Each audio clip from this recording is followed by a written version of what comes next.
Right, hopefully this starts in a minute because according to this I'm live according to YouTube, but it's not showing up yet on my actual phone as being sort of live that I can click and watch.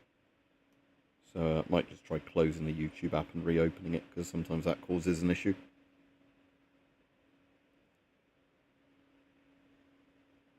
Right, there we go, that actually is working now. So I've got the new microphone set up thanks to Hype. I did try setting this up as well before the stream with the big arm sort of thing, but at least if I'm recording for YouTube, I probably won't use the swing arm, because the thing is with the swing arm is because the microphone, I'm constantly aware of it in front of my face blocking a bit of the screen where it kind of doesn't if it's on the desk.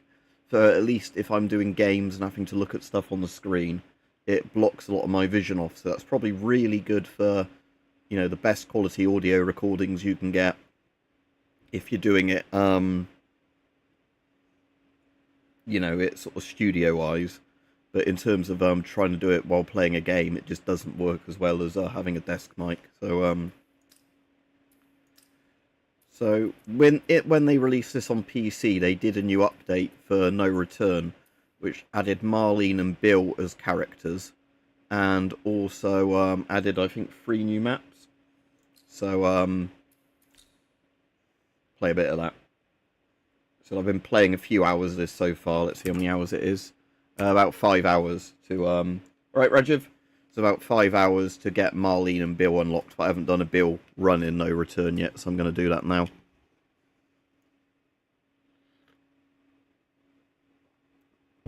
Oh yeah, and Hype told me about, and I read in the manual, how to do the noise cancellation on this. So they should have noise cancellation now on the microphone, which means it will be a bit quieter when I type in the computer fan in the background. I've tested it sort of both way rounds and it seems to work, so runs absolutely fine on my PC. Only problem I'm having is with HDR, and that's not the game's fault, it's a Windows update has broken HDR between my monitor and Windows again. So, you know, like I can't play anything in HDR at the moment. But yeah, I'm getting solid 60 FPS pretty much on my normal settings. Right, Visa? Yeah, like you said, annoyingly, with scalping on all the new sort of releases, isn't there, with GPUs and, like you're saying, the Switch too. Right, so what's my skill tree thing I get? Oh, I can craft 1 medkit to begin with, so let's do that. Oh, and I can actually craft some bombs to begin with as well. That's good, so you do start with and stuff with him. Right, so prepper, faster crafting, craft more trap mines, and improve trap mines.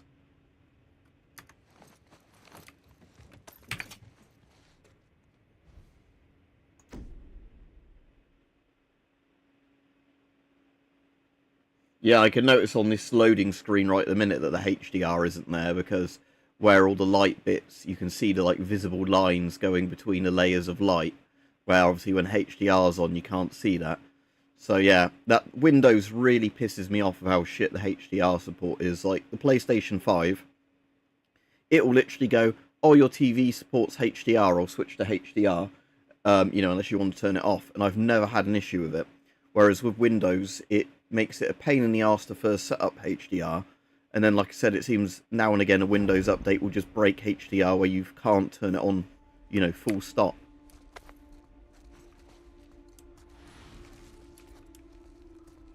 Banding, yeah, that's the proper terminology, yeah. I was trying to explain it to somebody the other day and I couldn't think of the words. I was like, you know, where there's the lines between the colours, yeah.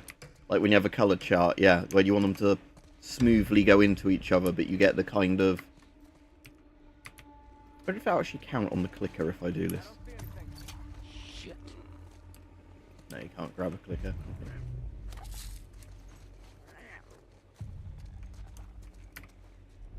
Okay.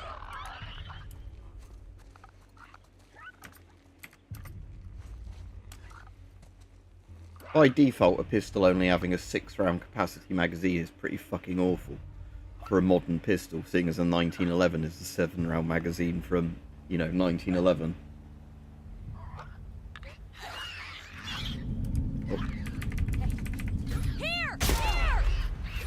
that up, didn't I?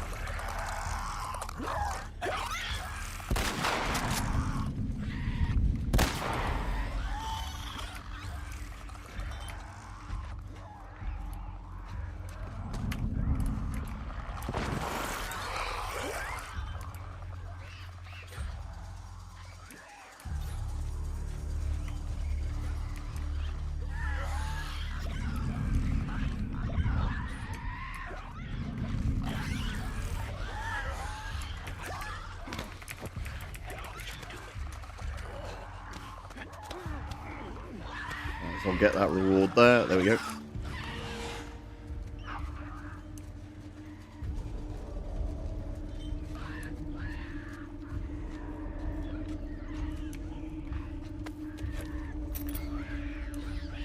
Yeah, the issue I've got at the moment is I physically... Windows recognises my monitor as HDR at the moment, but as soon as I click turn HDR on, it goes on for a second, then turns itself off. And I did see other people have had that issue in the past, and it's always when a Windows update breaks it. Because, you know, Microsoft can't hire people that can actually code properly, despite how many billions of dollars their company has. Or trillions, whatever they've got. Although I suppose Trump's seeing to the fact they won't have much money for long. Let's try his trap mines then. They're meant to be better than the other people's ones. Or did I place 2 by accident? Not finding anything. Fuck's sake. Oh well.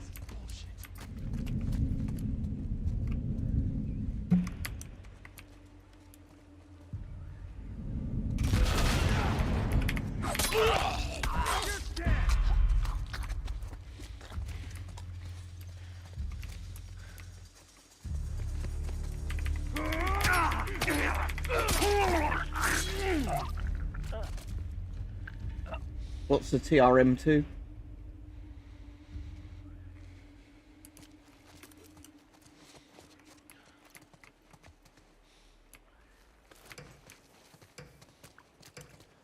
Right, Miss Valdez. TPM2, what's TPM2?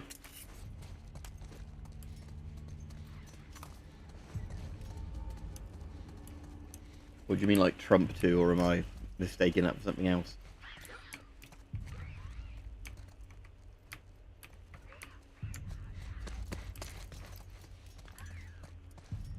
But yeah, I suppose we've got a couple of hours again, haven't we?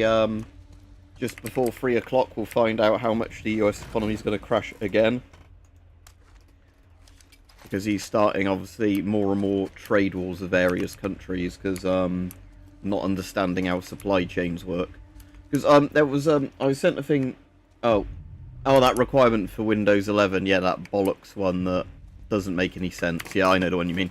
Yeah, there's, speaking of the stuff going on with America, though,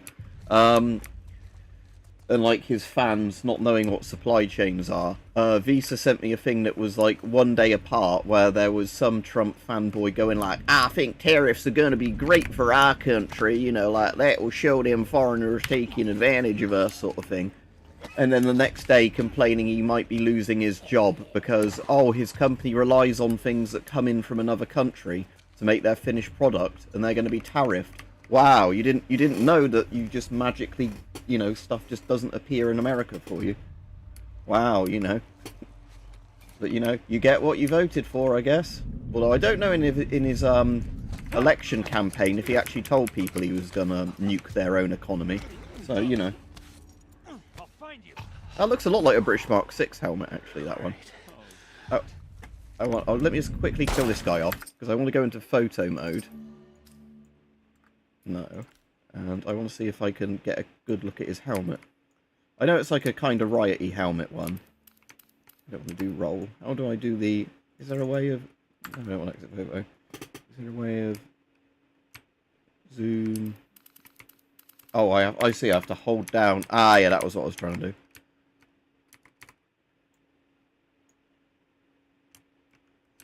Now I'm trying to see if that...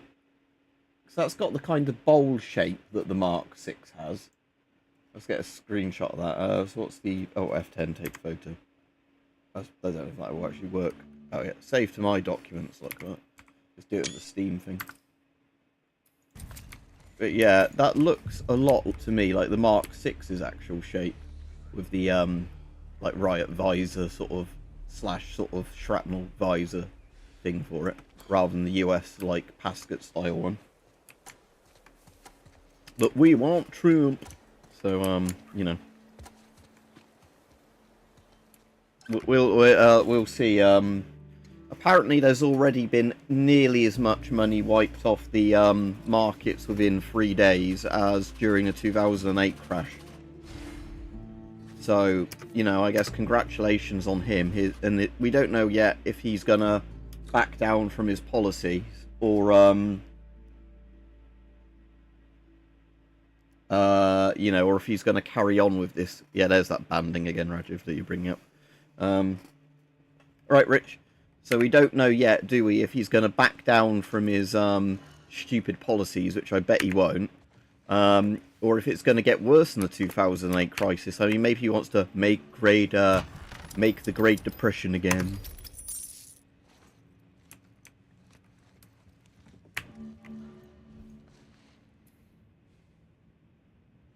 Anything I want in here? Melee upgrade recipe, yeah, definitely want that one.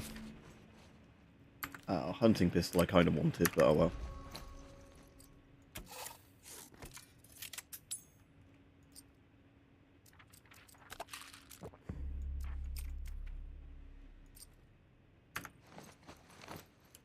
Yeah, double down, continue to pain.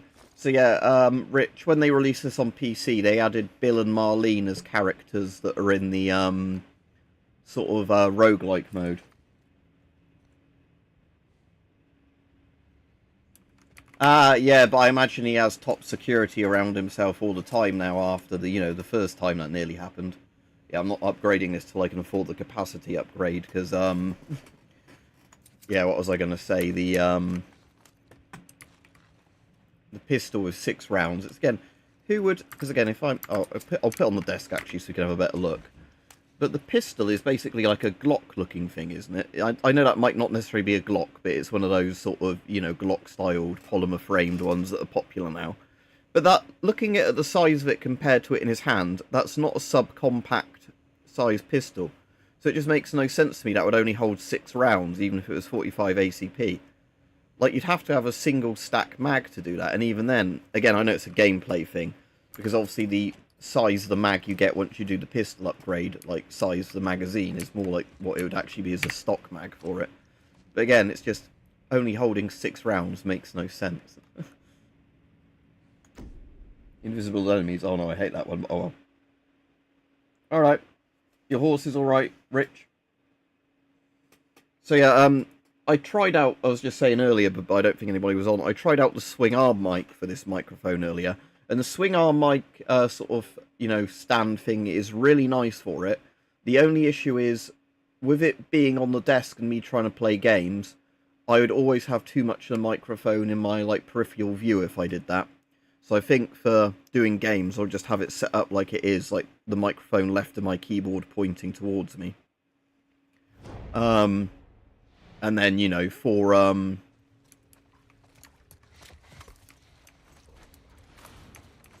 send me a brick or bottle. Well, assuming the auto lock-on works, I can at least do that.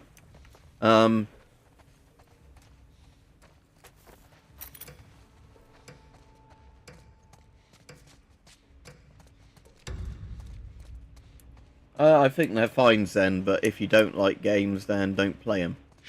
It seems weird you'd come onto a stream to complain that you don't like the game, to me. Most of the people I've heard who've complained about Last of Us 2 haven't actually played it. But I suppose they're making a TV series of it now, so you can just watch that if you can't be bothered to play it. Right, so invisible enemies. There we go, at least that's easy to do. Watch out!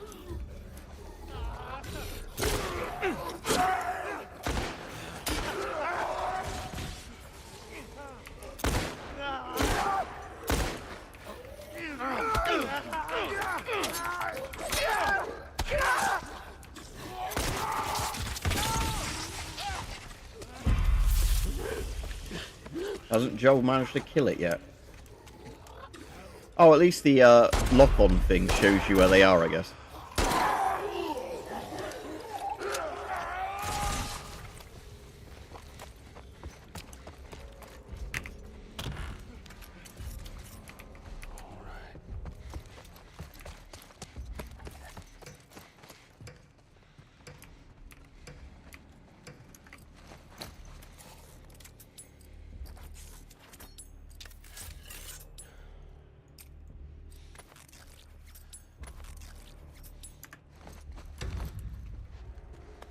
So yeah, it's become almost like waiting for a new movie to come out at the moment for me now every day. I'm liking Atom Fall.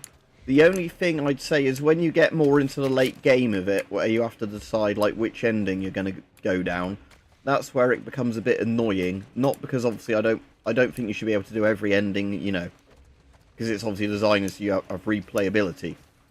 It's a bit like Stalker 2 where you have to, you know, decide what ending you want to go for a bit more in advance. But the problem is, like, sometimes I think with Atom Fall, I don't know how to explain it. It's like where, you know, like, you kind of get railroaded into doing one of the stories before you kind of want to. Because that's why I'm not streaming it at the moment. Not because I'm fed up with it, but I'm going to have to load quite an old save. Because at the moment I've now kind of got railroaded into a particular story which I don't want to do yet, if that makes sense.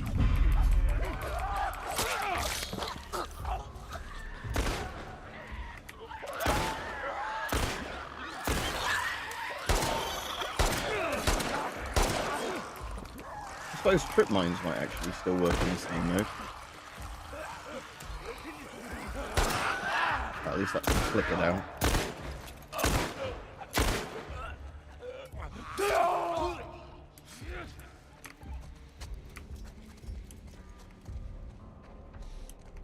You ain't dead yet, right? Good. There's more fucking. Which one's Laura Bailey? Again, name sounds familiar, but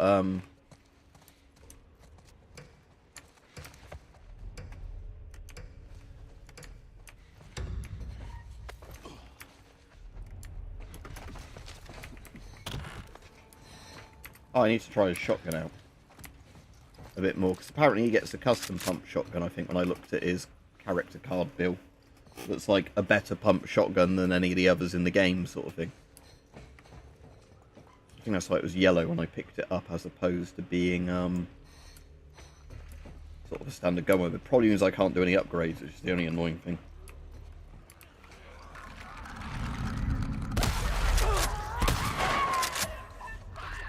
Was there a dead drop thing this way or not? We're already on the last wave now, so I can't really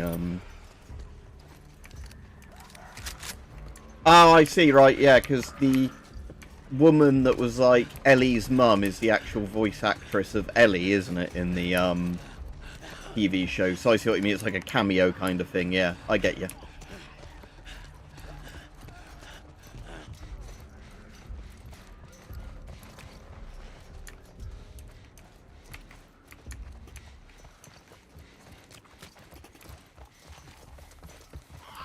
I thought that was like a dollhouse there, but it's obviously just meant to be advertising.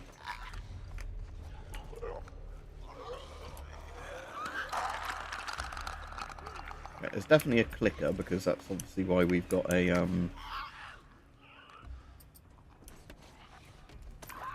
They show up in listen mode? Oh yeah, they do. Right, anyway, let's plant an explosive there.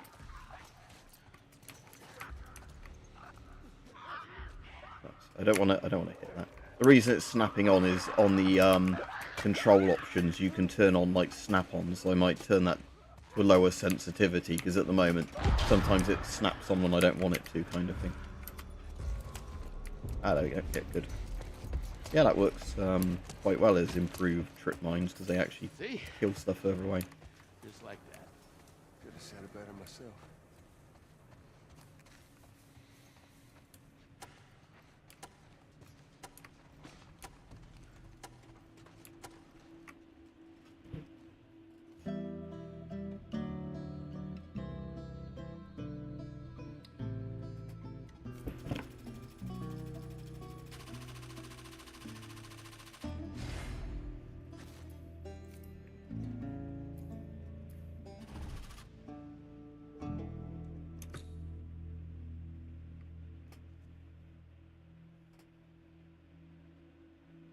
So yeah, I can't remember if I finished saying what I was saying, but yeah, the I'm sort of it's like waiting for a new movie coming out now every day, waiting for the US stock markets to open and see how badly they do each day. So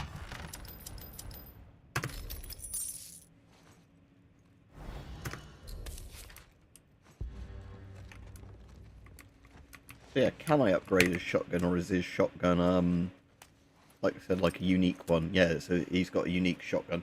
Right, let's at least do the capacity upgrade to his pistol so it's not awful.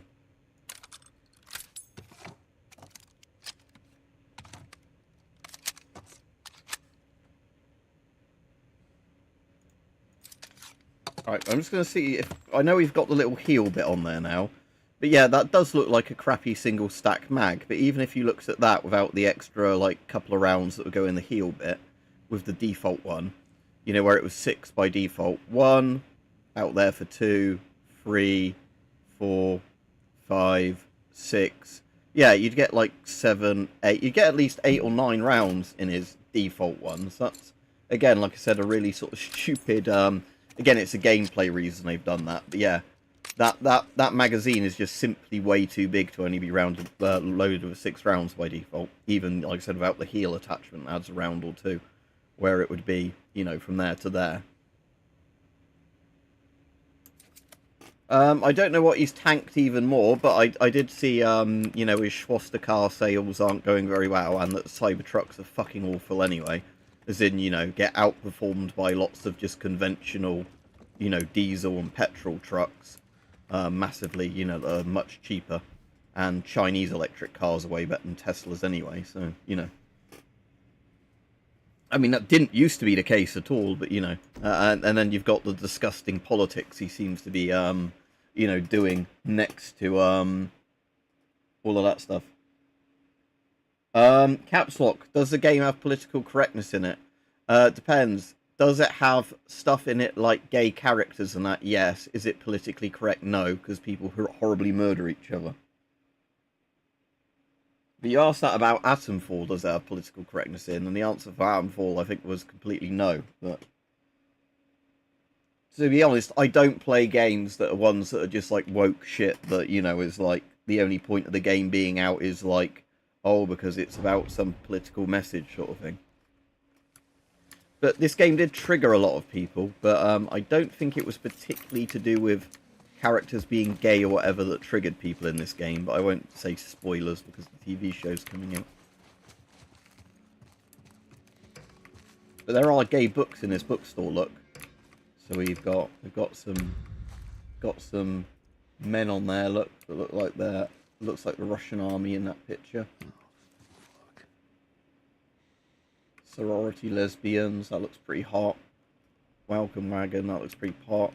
Police sexual abuse. My first rodeo, eh? But this is obviously a gay bookshop. I don't think you'd have those books in a normal bookshop. That's just a gay section.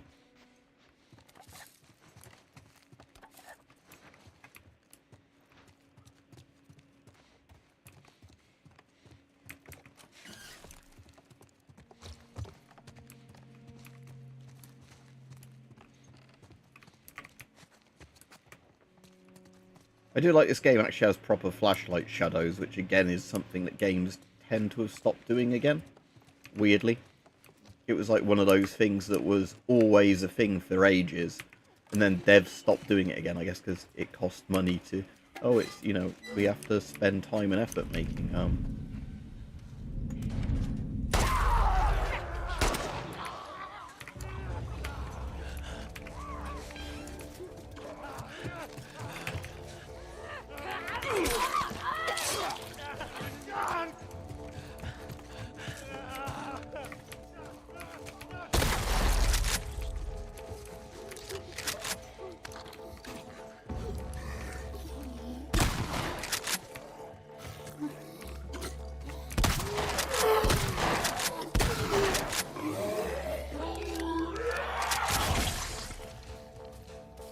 yeah, true crime, yeah. Yeah, pull you over. Well, I'm gonna have to frisk you for weapons, boy. Fun fact, there was a kid in my school that joined the police who liked to feel up men. And I don't mean that like he was a normal gay person. I mean, like, I think he had very dodgy motives for joining the police. You know, I don't know if he's still in the police. You know, I've not looked into him afterwards. Don't have any contact with him. But as in, I know, like, there was somebody I went to school with that when he first joined the police, he had a lot of people complaining about, like, him unnecessarily frisking people and stuff like that, you know. And like, oh, I need you to assume the position, sir, over the bonnet in case you've got a knife on you. So, yeah. You can't caps lock. But, yeah, so, oh, look, we've got the things that confuse horses here, so they can't go over them.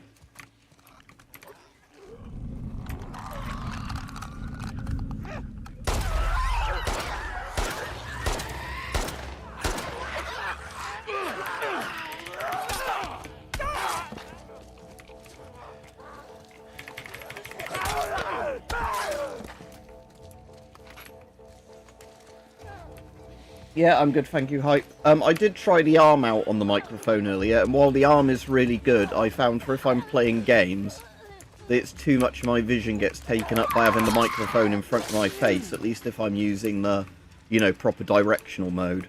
So I've just got it on at the moment with the noise cancelling mode on, like the one you suggested, and that, like, the default, you know, directional thing, and having the mic pointed as close to my face as I can with it on the desk.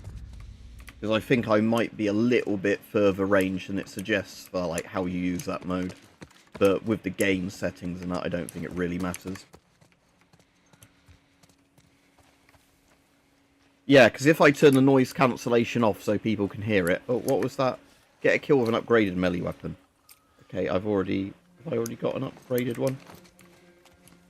Is that upgraded or not? What do I need to upgrade it? I think it's already upgraded.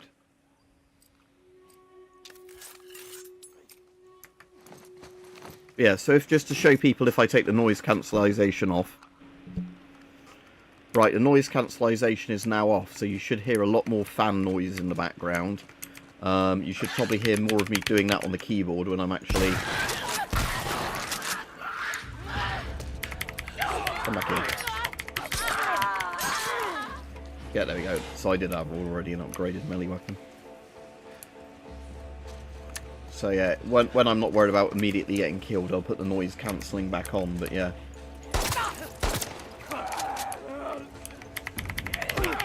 Oh shit, I've not got a proper thing, have I, at the moment?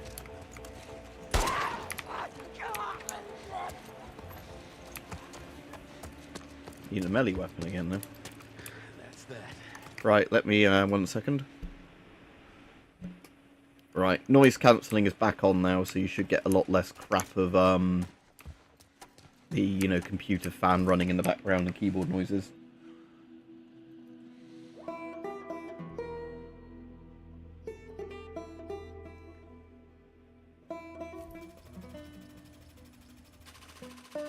I didn't hear about that one, Rich, but I've heard about so many of the fuckers. Like we've said before, there's loads and loads, probably the majority of policemen are good people and that, and police women. But the thing is with these sort of jobs, is that they're the kind of jobs that attract people that want to be predators. It's the same reason that, like, Boy Scout leaders, priests, you know, anything where it gives you a position of power over people is the reason it attracts people that are, like, fucked up, basically.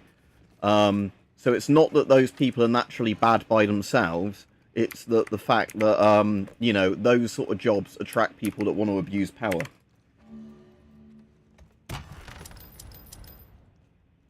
I tried getting back into War Thunder again recently and just couldn't do it. I think it's just too far gone for me now. That, you know, the addiction bits left me with War Thunder. So now when I try and play it, I'm just kind of going, don't really like this. What I did play the other day, well, what I have gotten into now is, what do you call it? Oh,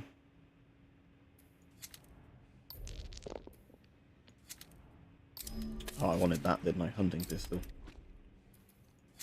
But yeah, I've got into Enlisted, the other Gaijin game, and so far I'm enjoying that more because obviously shooting other people, they're just as squishy. You know, I know sometimes if you're trying to take out a tank, it can be a bit of a pain in the ass, but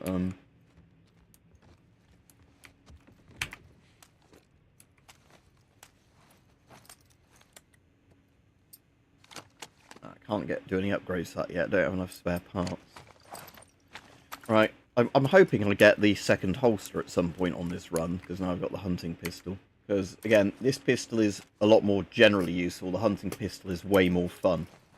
Let's just go to the hunting pistol, just because I don't want the crossbow, I want the magic shotgun.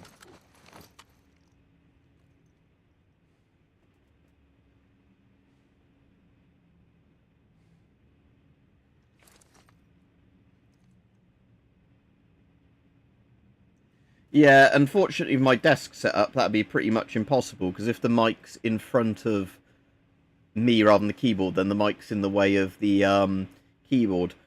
The only thing I guess I could try and do is, if I set the arm up on a different day, try mounting the arm in somewhere else, and see if I can mount the arm more like to sort of come up under me, as though I had the mic closer to my chin, if that makes sense. I don't know if there's a good way of doing that, because like I said, when I did that from the normal angle you do it, it just took up way too much of my vision, where I could just see that blocking off a lot of the HUD elements and stuff like that.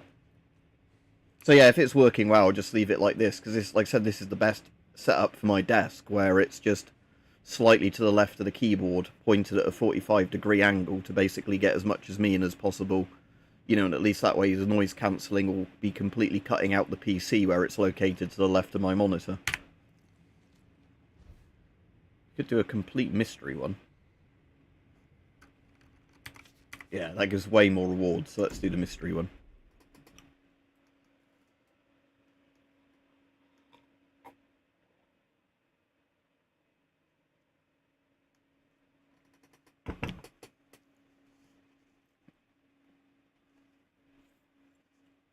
Like I said, I'm sure with the arm I can find a way of setting it up with enough effort that it would work really well, but again, it's a bit of a difference, isn't it? Because like I said, that's the part of the problem, is finding an angle where you can have it set up where you can still access your keyboard like mouse, look at comments, see the screen without it getting in the way of the screen, sort of thing.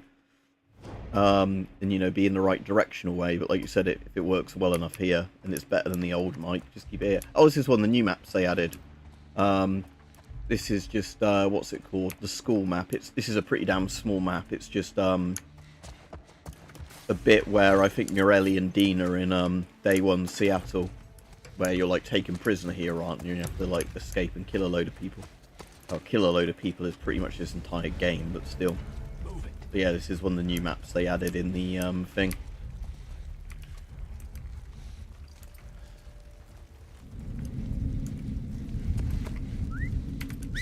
I was trying to shoot him in the foot, but hang on, I don't think that's gonna... Is there any way I can grab him like that? No. I want to do the headshot or grabbed enemy thing, but I bet now it's going to be really difficult to get that done, because most of them are going to immediately know where I am. Actually, I can brick them, can't I? And if I brick them, yeah, there we go. I can grab them and then do that. Yeah, I keep forgetting you can do that to grab an enemy easily.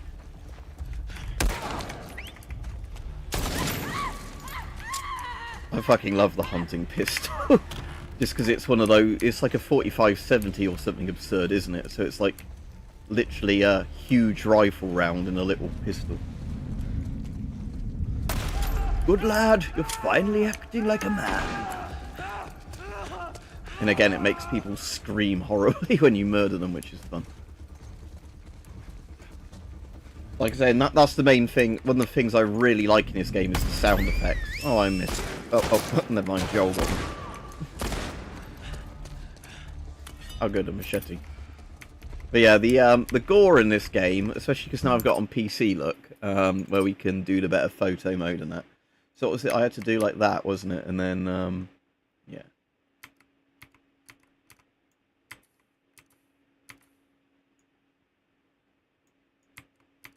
Yeah, the gore in this game is kind of something else in a way. In terms of the screaming and the horrible wounds people get. These are kind of, like saying, I think the guys in Atomfall are definitely inspired by these guys, the, like, fucking druids. Of, like, these guys actually do sometimes use guns, but yeah, the kind of, you know, like, weird pagan-y sort of,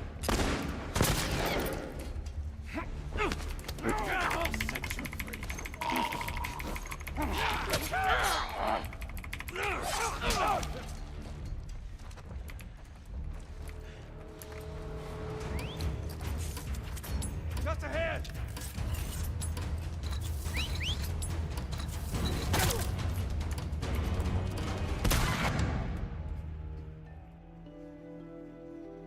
I suppose a bow, for the most part, makes a lot of sense in a post-apocalypse if, you know, not all the time you're fighting people, it's just sort of, you know, a general hunting and kind of enemy dealing with thing that you can mass produce, in a sense, for, people after the apocalypse. But these guys, yeah, it does kind of remind me of the old forbidden technology stuff, like, oh, we can't use something that's really practical because it's not within a, like, weirdo post-apocalyptic religion.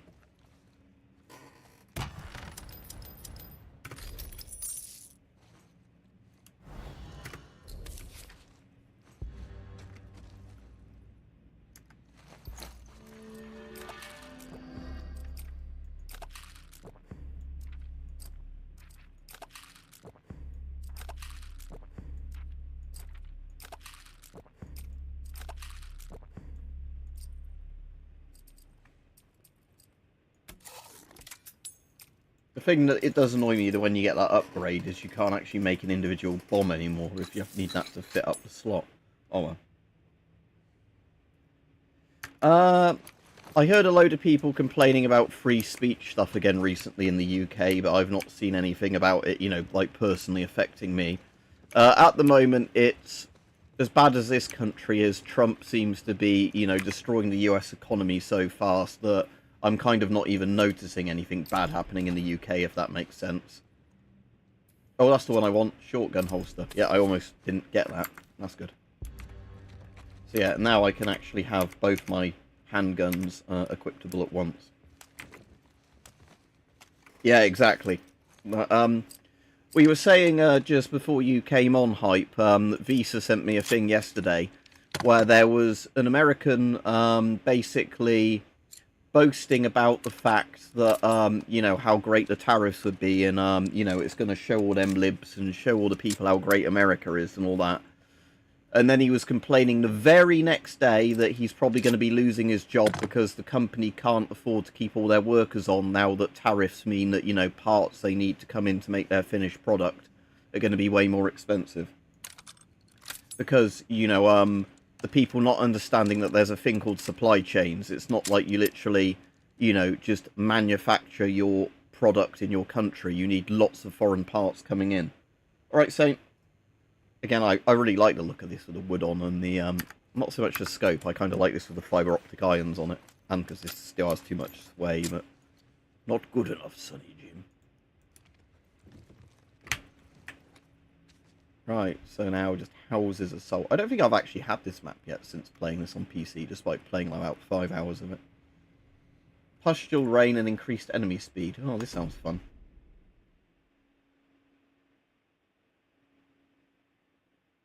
Yeah, old thorium lenses, though, have normally a really good picture quality to them. Get a Geiger counter, put it next to your camera, and see if it starts ticking. If it does, you've got a thorium lens. Or it means there's radium paint on the camera as well, but if it's a East German practical one, there's probably not radium paint covering it. It is probably just thorium, but thorium lenses used to look really nice. I don't know if they still make them, or if it's one of those things of, oh, can't do that anymore.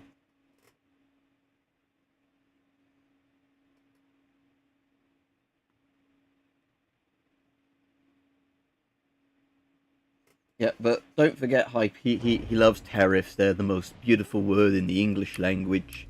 Although the other day he was going like, groceries, don't you like the sound of the word groceries?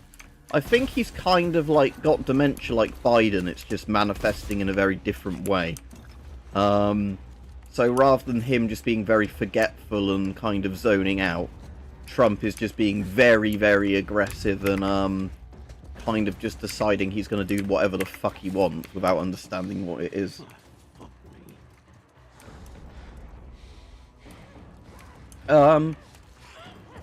You can get a good Chinese one for like $40, £40. If you wanted a what was I going to say? If you want a really good kind of budget one, there's that one I recommended before. Hang on, I've got it on my desk. I'll look what it's called in a minute. But it's the one made by what's it, like the GQGC or whatever they're called. Where they do that like one with the colour screen and everything, which is like one of the really nice kind of budget models they do now.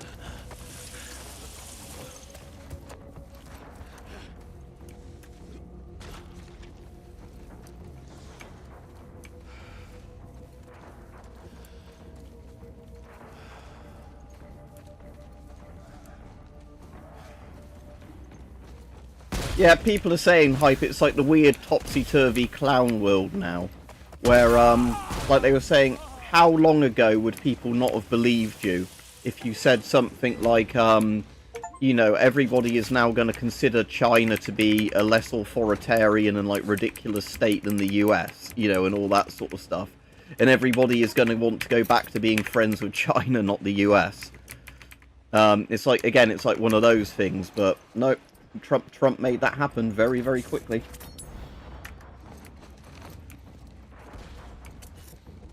And that's not for me to say, like, everything in China is great, because, like, everything is bad in a lot of countries, but,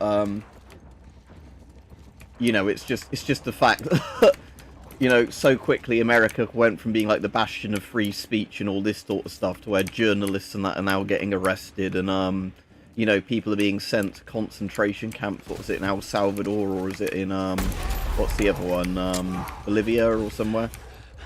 Venezuela, I can't remember which one it was, but, yeah, you know, where just the entire fucking thing of America's just gone completely nuts now.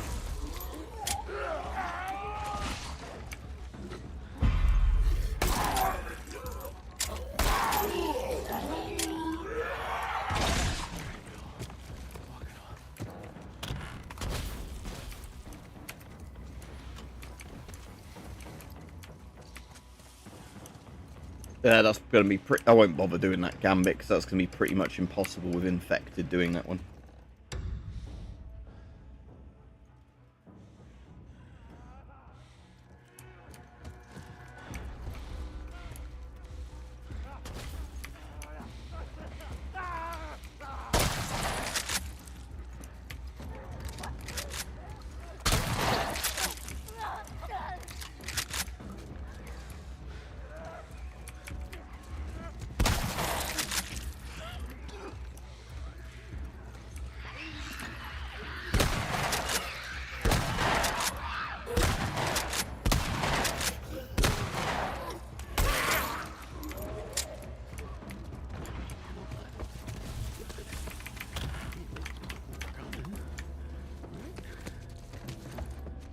Out the other way, that other box was, there's some more ammo in. Yeah.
But the thing is, saying if you haven't been seeing this, where he's apparently all about free speech, he's been having people not allowed into the US if they're like prominent people and they've said bad things about him. So he's not about free speech, is he? It was free speech as an electioneering thing, But now, and again, Starmer definitely has people locked up for saying the wrong things. But what I'm saying is Trump's doing the exact same fucking thing as well, isn't he? He's, well, doing this sort of, oh, I'll complain about free speech when there's somebody else in power.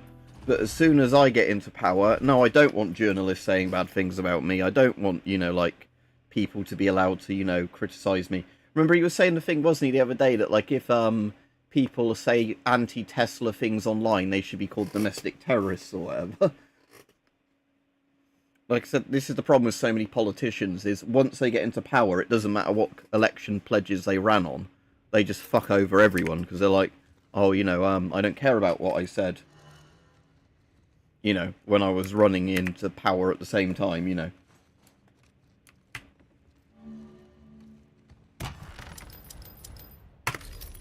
Yeah, there aren't actually many countries at all, I think, now, where there is actually any free speech whatsoever. They all seem to have devolved into various levels of, you know, you can lose your job, you can be fined, you can go to prison, you know, on a varying scale of thing. But there's very few where you can actually, you know, shit talk whoever you want and then not get in trouble for it to some degree.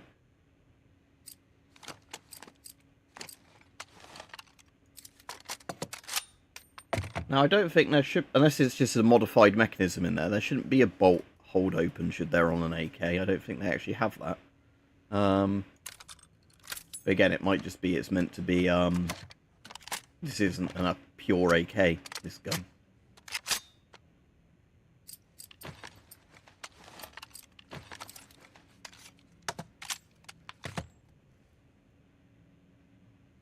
Yeah, exactly.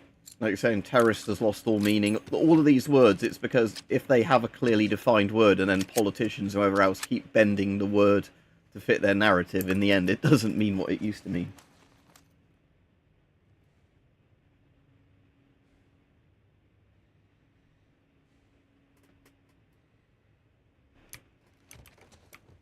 Oh, is that the people that stormed the Capitol building? Again, oh, there's an FM12 or whatever in there. Again, with that, it depends if they broke particular laws or not, doesn't it? Like I was saying, because if they did armed trespass or whatever, then they probably ought to be locked up. But yeah, if they were just people protesting outside, then no, they should not have been locked up whatsoever. It's the sort of thing.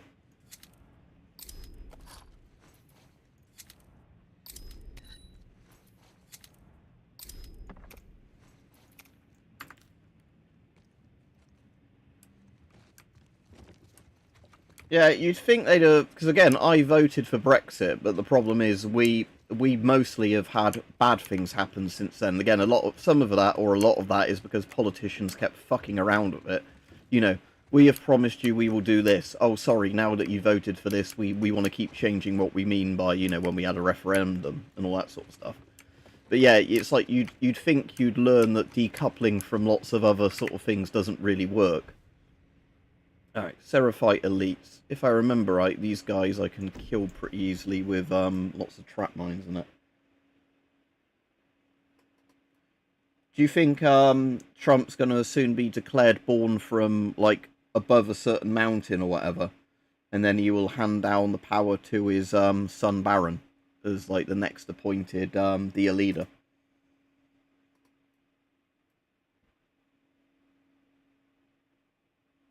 What would they call Juche or whatever it's called? And what would the American version of Juche be called?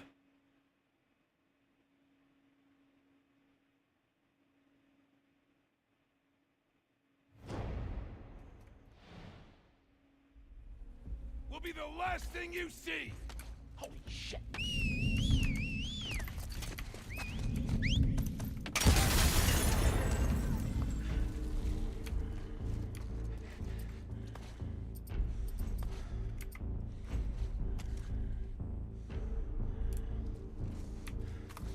Spread out.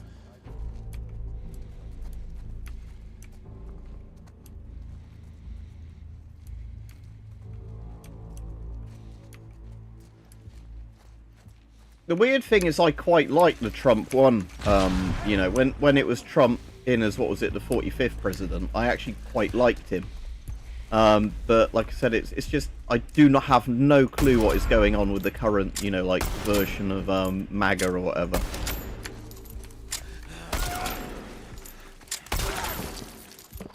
I took his arm off. Oh yeah, I've still got some pipe bombs to use up. Watch out!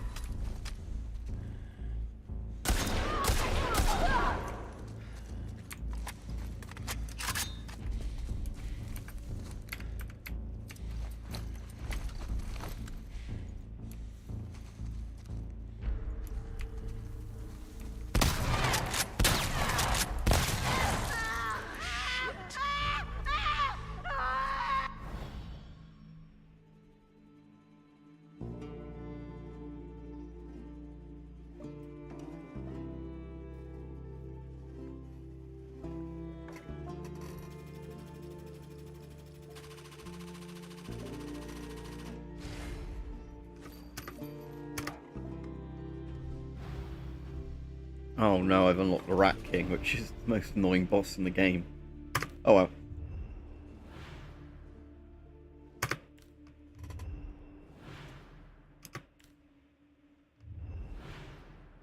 I actually quite like that camo, whatever that is. I guess it's meant to be US woodland, but it doesn't quite look like US woodland looking at that camo in that picture.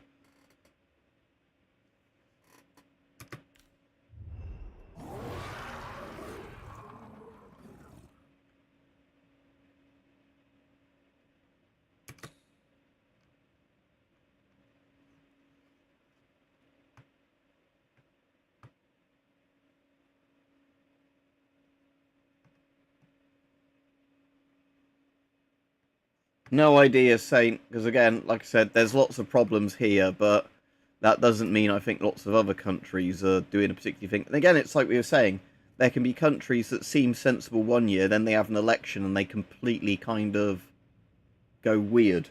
You know, where, right, I actually have a weird feeling I haven't completed a run as Ellie yet, because I think I died partway through. Kind of want to get Lev to unlock Yara, because then you always have, like, a two-player mode. Let's do Lev, also because I haven't really used the bow much at all.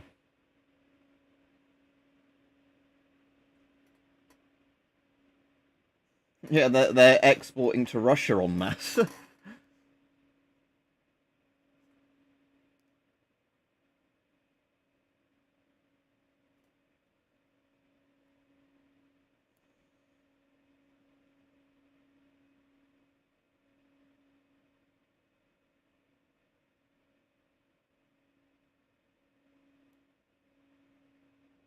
I think out of a lot of the European countries though I've been to, Poland seems to be one of the best ones in terms of actually kind of having a lot of individual rights. You know, they've got a very strong nationality and border sort of thing with Poland now, especially because they're landmining their border against Belarus. So yeah, out of a lot of the at least countries I've been to in Europe, Poland is the one that seemed to be the most based, if you want to use that word.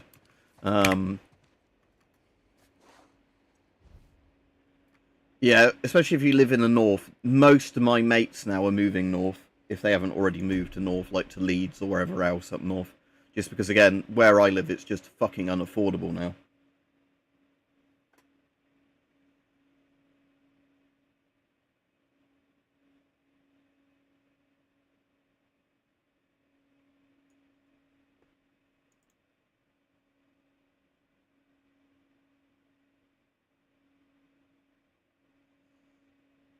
Yeah, so they get equal status with Russian men then, Sean, because that's exactly what's happening to Russian soldiers. They're considered just as cannon foddery as well. Send another wave, send another wave, send another wave.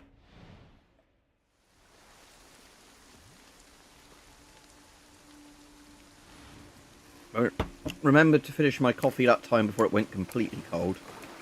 Oh, dodge melee attacks, that's really easy, because you just do that.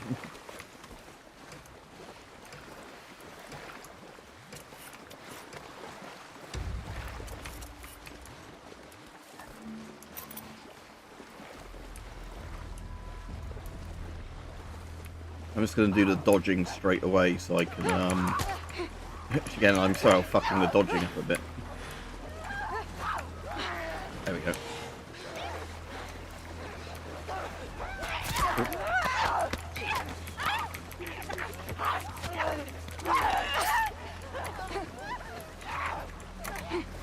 I didn't realise that actually hadn't done already. But already out of ammo. Oh.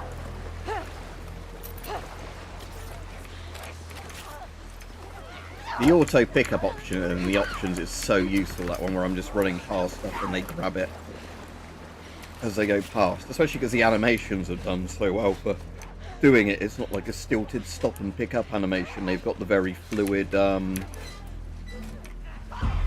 you know, what do you call it, ones like,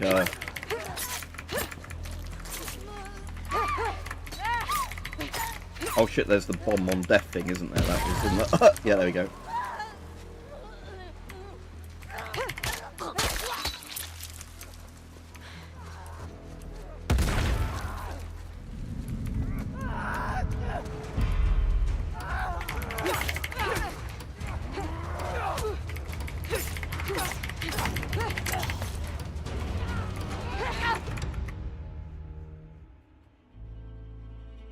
Yeah, Scandinavia's really nice. It's one of those very high tax but very good welfare sort of states.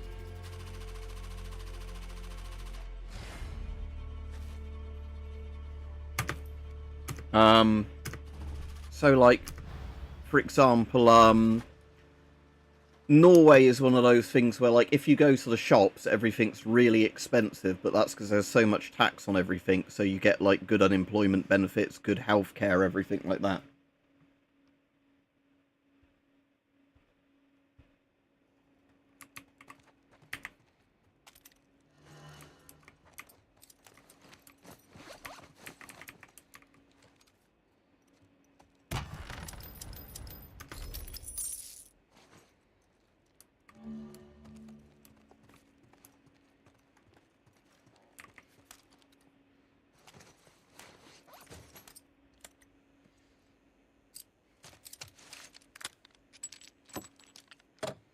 Yeah, Sweden isn't so great because they sort of took a bit of a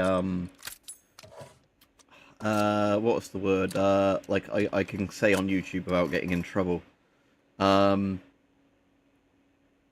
They took some cultural enrichment a bit too far, shall we say? Yeah, it's just Norway is very expensive. I haven't been to Denmark. They said Norway's a beautiful country, and that is just that when I was over there as a visitor, it's just the sheer amount of the cost of it compared to the UK. I actually, it was one of the few countries where I didn't spend all of my money, and actually brought it back to turn back into pounds, because just the sheer amount, the cost of just at the time buying a pint of beer in like a pub, or buying a packet of biscuits in the supermarket. It was just one of those countries where, when I was thinking how much this would be costing me in UK money, I was like, oh, so this is 2 hours wages for this pint or whatever. It was that kind of sort of, if that makes sense, that kind of thing where I was thinking, yeah, I kind of really don't want to be spending this much money. Going abroad for the first time in years this year. Haven't been abroad since just before COVID, just because of the fact that COVID happened, and during COVID my passport expired, and then I never bothered renewing my passport during COVID because of the fact that what was the point of having your passport ticking down when it's not going to be of any use, kind of thing.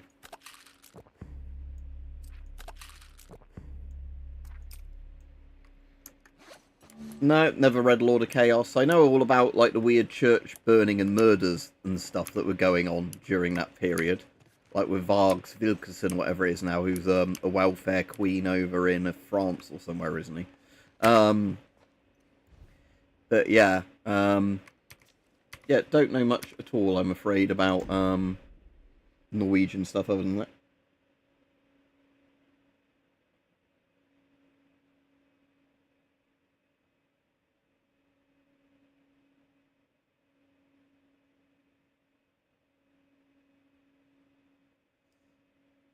I don't know Saint, because it's down to a lot more than just the UK if that happens. It's down to France. It's down to a lot of other countries that would actually have to do stuff. It shouldn't be in the UK is incapable of doing it on their own, kind of thing. He is, isn't he, no Deadstock? Isn't he somebody that says, like, it's his patriotic duty to leech off the government or whatever, because they're not Aryan enough or whatever bollocks he says about. Again, I don't want to, I don't want to strawman him if that isn't actually his position, but from what I've seen of his content, I haven't watched very much of it, it seems to kind of be very kind of the hypocritical, wow, it's okay because I'm doing this because I've come up with some weird reason why I can justify it, but nobody else should be allowed to do it.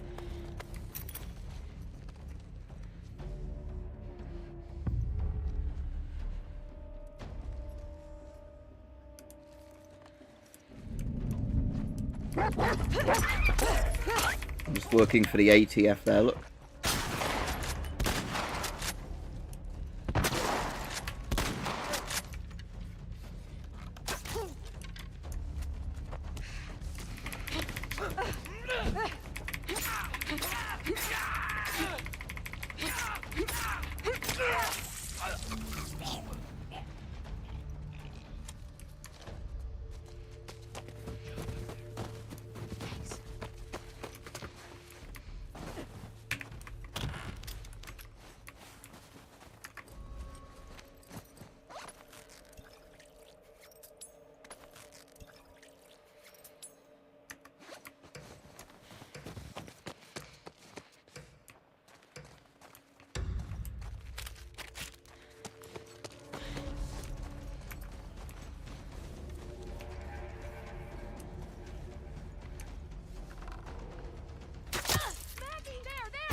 Again, this bit of music always reminds me of something. I think it's a track out of the original Stalker. There's like a track in Shadow of Chernobyl that sounds a lot like that. That sort of noise. But again, there's a lot of music in this soundtrack that reminds me of, like Rajib said before, there's a lot that's very Terminator-y during bits of the game as well.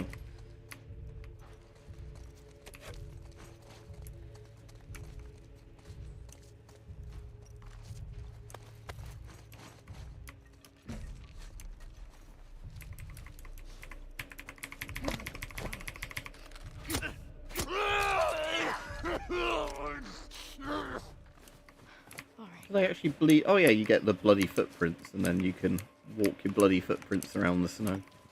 Melee kill an enemy. I've already been doing that. Yeah, it looks too nice to be Bradford, Saint. Look, there's nice big open roads, nice and snowy. Yeah, I think in this Rajiv, I much prefer like the ambient sort of combat and tension music than I do like the proper set piece bits of music.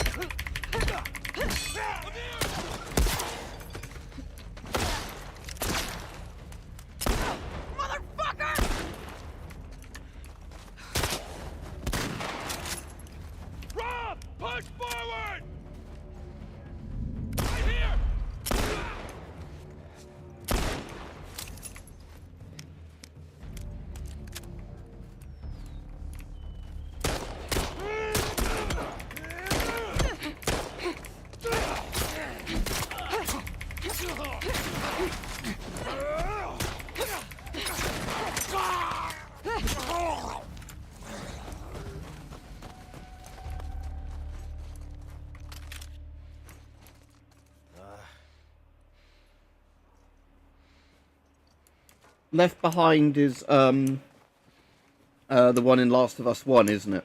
The bit that switches between a prequel bit and a bit that they cut between two chapters.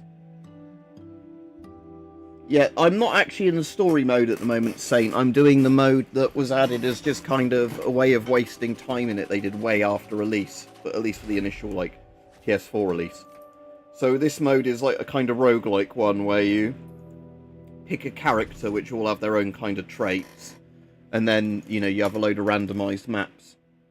Yeah, no, this mode is No Return. Left Behind is the one from Last of Us 1, I get them mixed up, Rajiv. Yeah, this is no return, and obviously it's called no return because if you fuck up your save, you can't go back to a save on this one.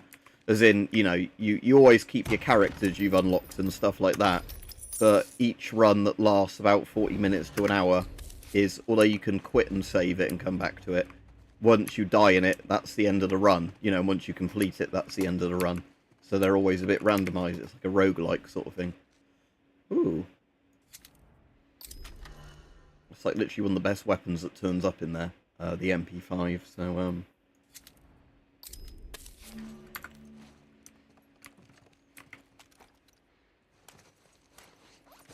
yeah, it's a shame because, like I said, I've never actually played Factions, or whatever it was called, because never played it when the game originally came out. And then, like I said, it was one that they never redid again. And they kept saying at one point they would do it, and then they didn't.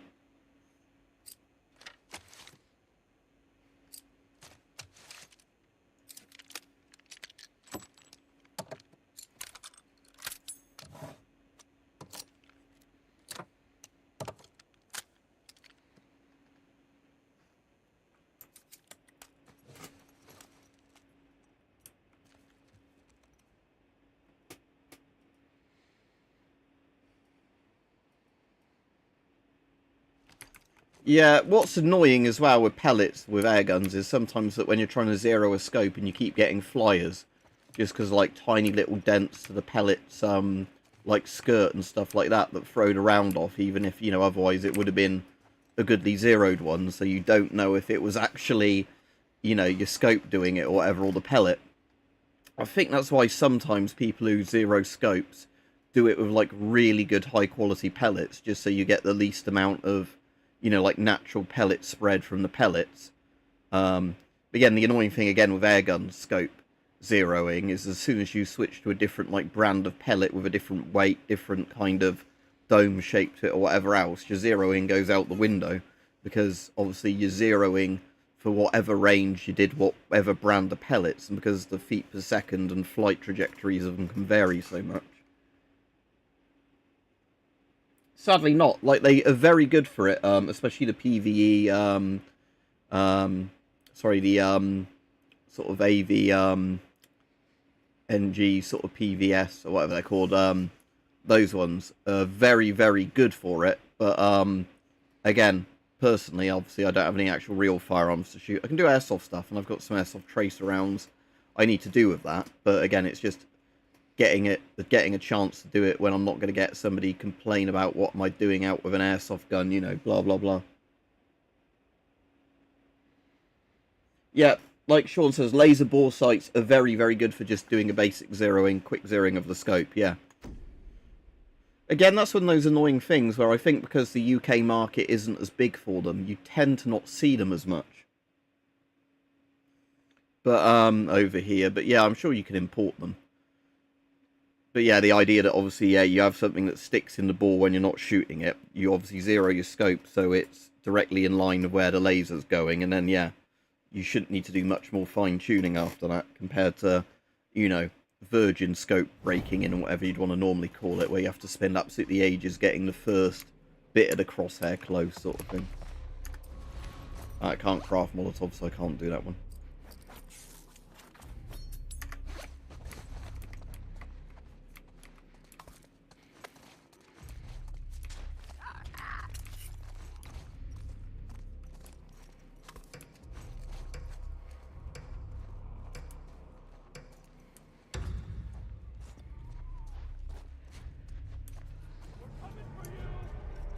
I'm ready.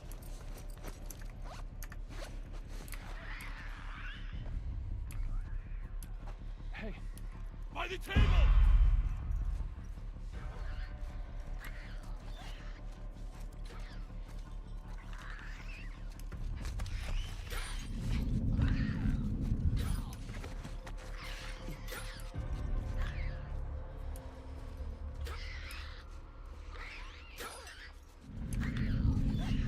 Thought I saw them. I'll go check it out. Right.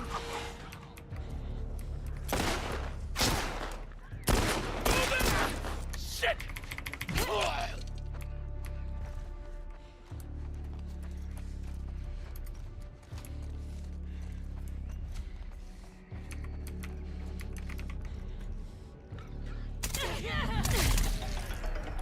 What? Oh, is this time slows down on kill? Yeah.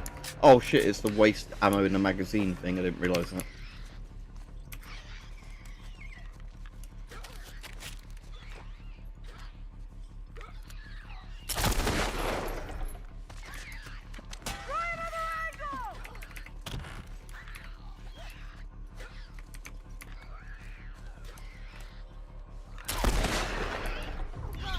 Coming for you!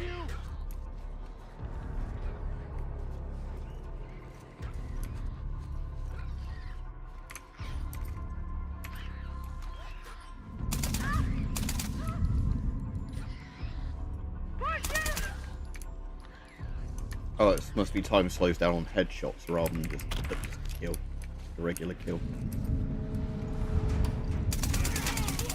Yeah, it is headshots only. Do you have any ammo for me?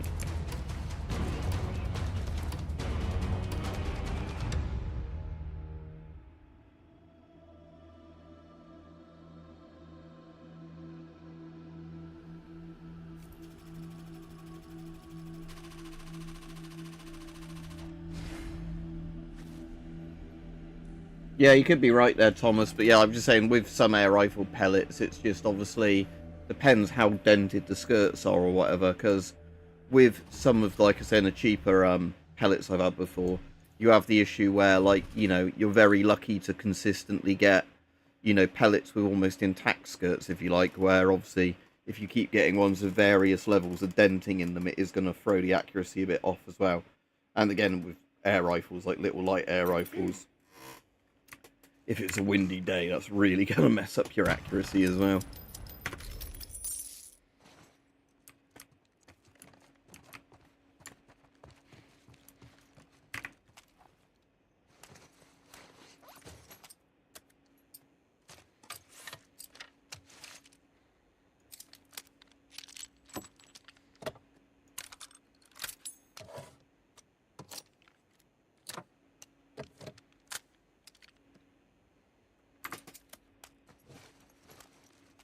Once I finish this particular run, I'll end the stream. Because, like I said, each run normally is about an hour, so...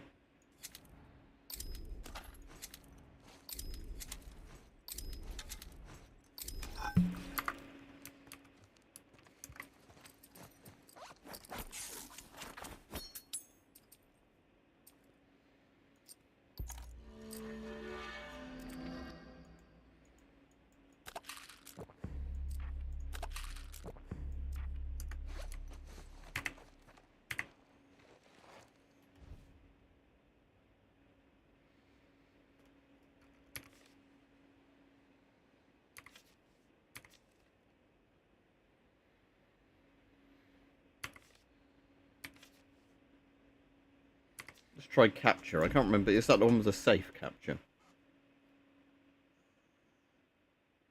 Not sure. Just people getting horrifically murdered as usual in this game. So, you know, limbs being blown off, people screaming, people getting arrows to the face, jugulars cut, that kind of thing. But, said we're not doing the story mode anyway. We're just doing the sort of roguelike mode because it's good for getting time. Yes, this is the one. Yeah, you have to assault the safe, and you get more rewards if you do the safe in time. Right, where's the actual safe? Because that's what you want to know straight away, is where you're actually... where we're meant to be going. There, right. Keep eyes on them.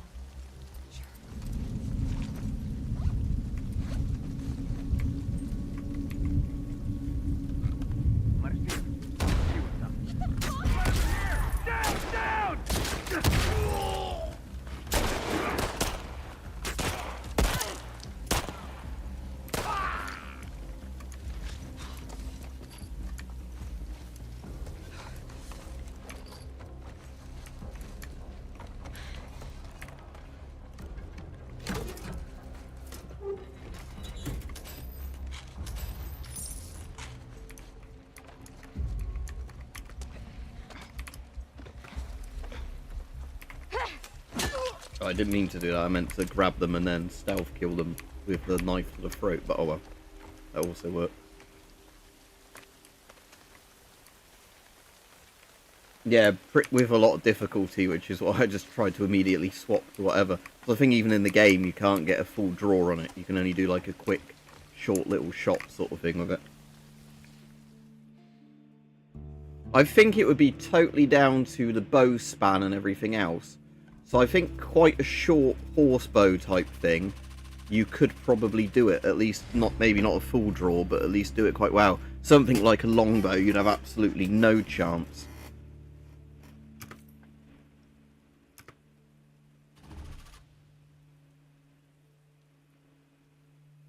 Yeah, no problem with crossbow.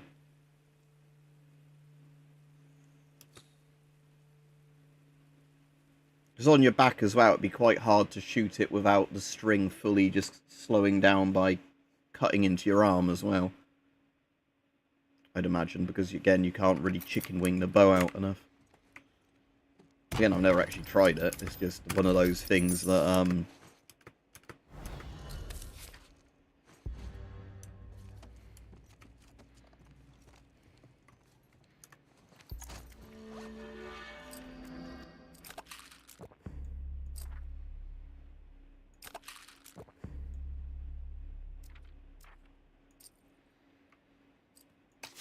oh yeah, nice, I can make exploding arrows. Which, like I used last game, are really good for just quickly killing a load of enemies.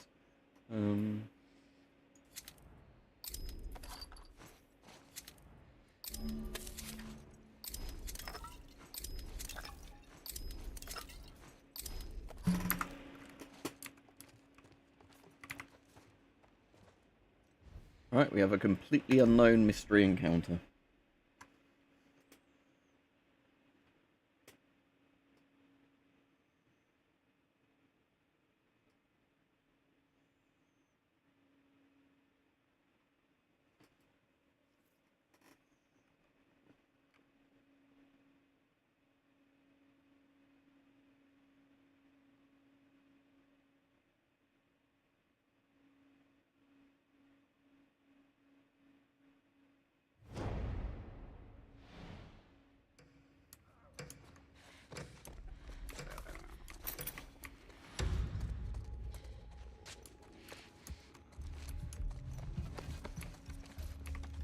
Okay. Oh, it's another safe one. Okay.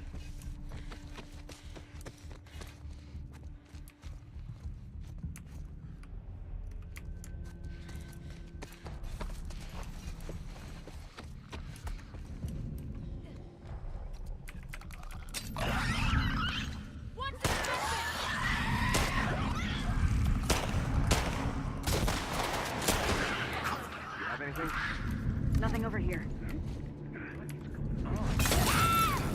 Over here! Molotov!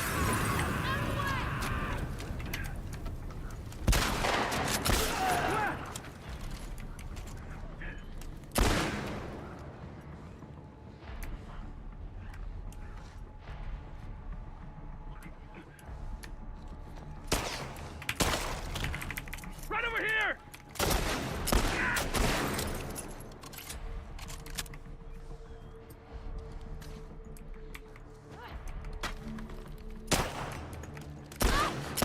Oh my god! You're dead, fucker!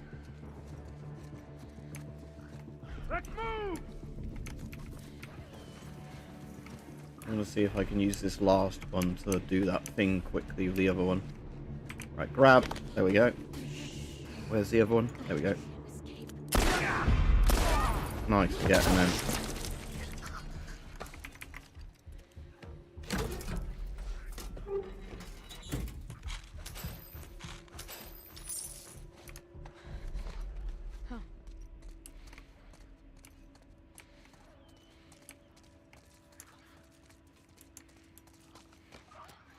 Any ammo left to grab on any of them?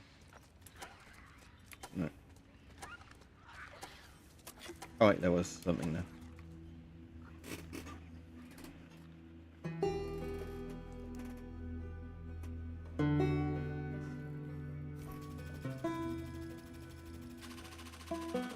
I've done some MRE reviews already on this channel, but I don't typically buy full MRE kits. As in, I'll just review one of like the particular meals you can get out of an MRE bag. Like I said, when I've done those before, not many people have watched them. I had more people watch the survival biscuit type ones than the MRE ones. Alright, see ya. But yeah, the ones that interested more people, I've got a couple more of these I haven't opened, is like the long-term storage survival biscuit type things, you know, like lifeboat biscuit kind of things, that are sort of hardtack, sort of not, where they're designed to be, you know, like biscuits that never make you, don't make you thirsty kind of thing.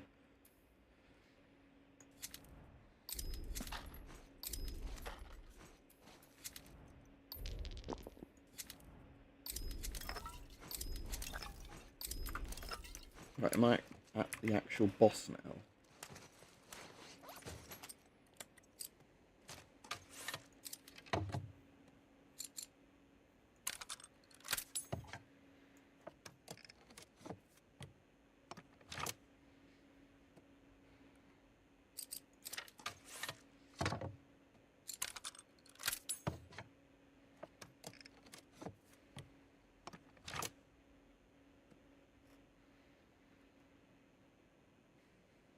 Surplus ones are what? I've done the some of the UK MREs.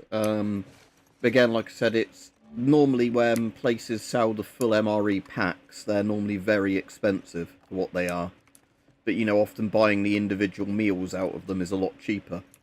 So you know, like for example, you could buy the like maple syrup buns and all those sort of things, like the snack parts out of the main meal MREs.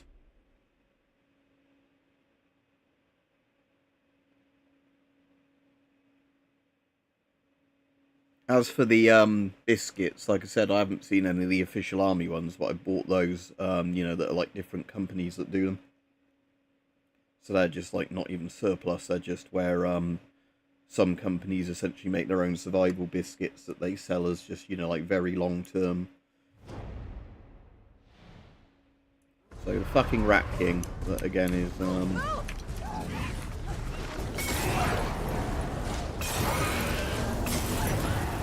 right, I have to try and remember where I can and can't run in here. This is one of the easiest bosses to get killed by because how easy it is to right, he's splitting in two.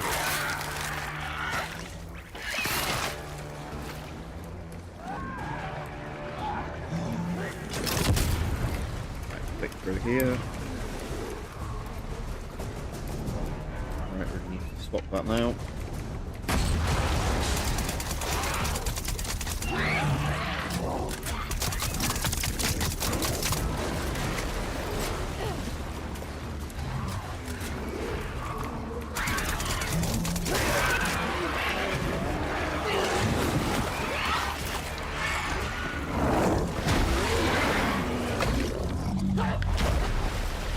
Right, now where's his fucking little bitch one?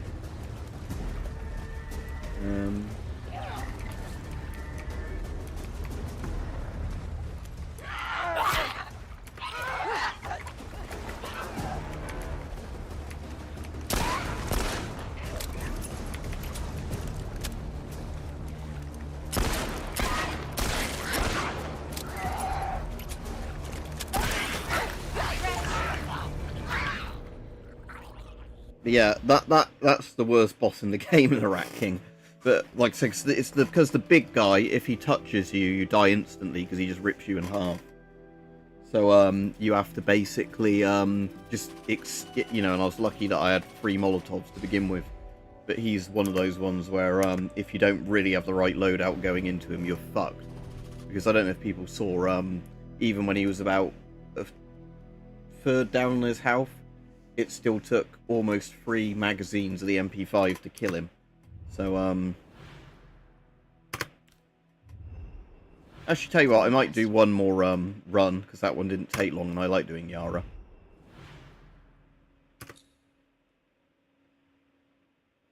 Alright, so let's do one more run. This should be 30 minutes to 60 minutes, depending on what levels I get.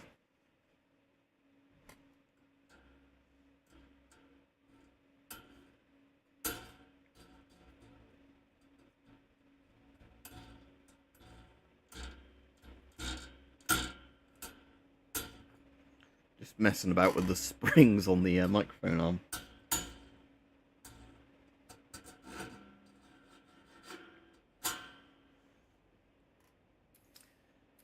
Yeah, Hype sent me some North Korean stuff I need to still get around to eating and doing a video on. It's one of those things where I actually want to do it. It's just every time, you know, I've been sort of in a week where I've got time to film the video on it, I've always ended up having a slightly off stomach, and I don't want to eat them because then I can't. Because if I want to know if the North Korean stuff, gives me the shits. It's not MREs. It's like North Korean commercial food, but it's that sort of thing where it's not really very fair to review it unless my stomach's completely settled. I know, Thomas, some of the European countries are meant to have really good MREs in terms of like really good high quality food in them, like not junk food essentially. Stuff that still tastes really good but is actually quite healthy.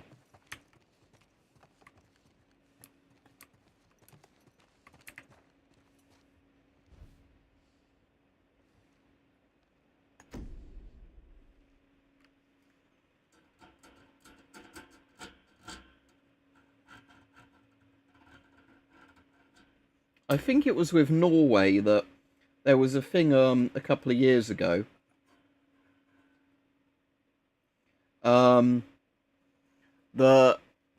What's it saying? It was a thing from a year or so ago, and the Americans got upset because they weren't allowed to bring their MREs into Norway or somewhere. I can't remember where it was, but because their MREs had loads of food additives in which were illegal in the EU. And they got really butthurt about it, but they were basically just told, yeah, we can supply you with your MREs when you're here. It's just that, this has so many, like, banned colourings and additives and whatever else in, like, you're not bringing these into Norway. You won't escape. Over here. That was an easy one, wasn't it? Headshot kill an enemy.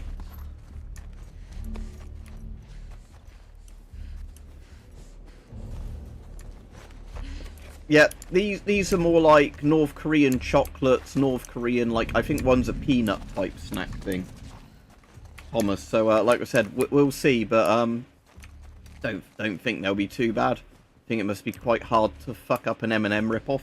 The packaging is some of the most interesting stuff, though, on the North Korean ones, because they've got kind of like a weird pig-looking thing on one of the things.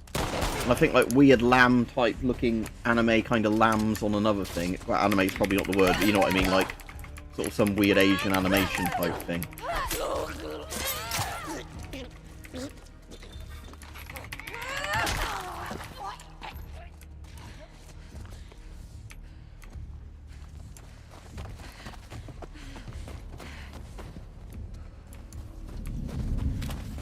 Yeah, I'm quite tempted to try a lot of American food, but like I said, the UK lets some of it in, but there's lots of additives and that are banned here.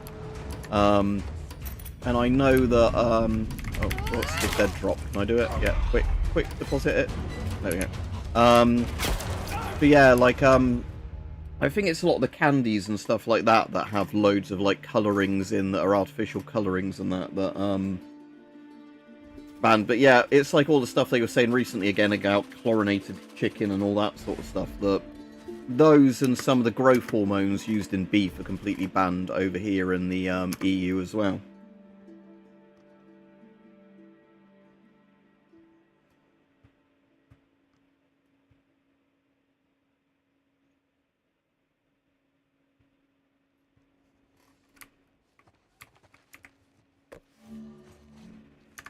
Ooh, Molotov unlocked. But now I have no medkits.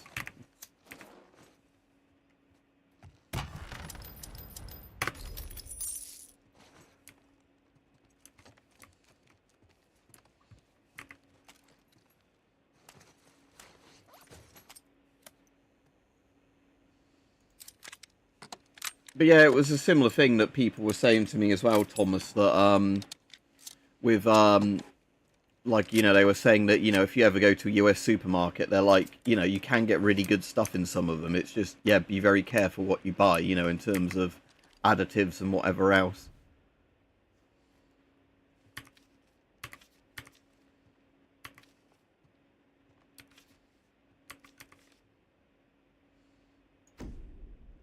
Streets is one of the new maps, so let's do that.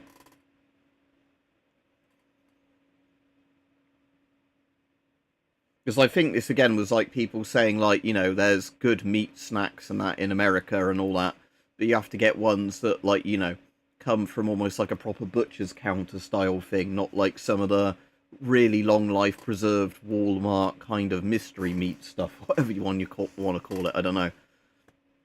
American cheese is one of the weird things that we get over here, but other than people putting it in burgers, that weird plastic cheese that just isn't real cheese, you know. I'm not even a massive fan of cheese, but just there's something weird about that bright orange American cheese that's like, you know, that thin plasticky stuff.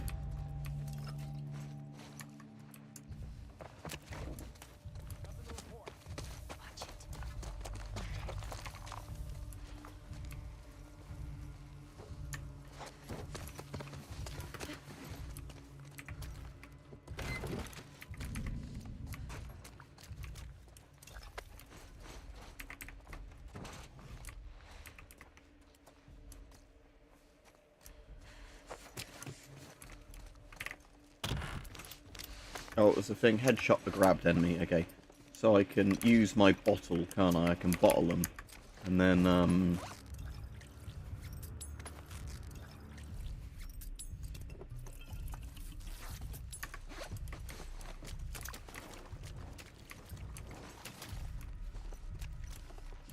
oh, shit, I'm doing a safe one. Okay. Where's the safe? Over there. Over here! I wasn't even actually properly reading what I was meant to be doing, so I didn't realise I was, yeah, meant to be storming the safe.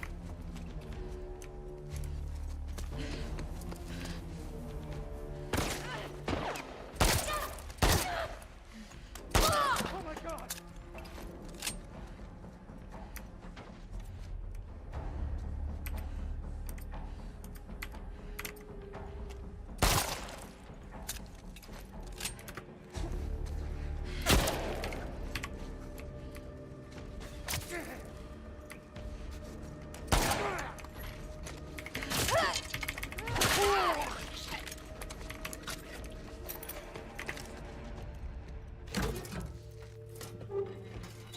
Damn.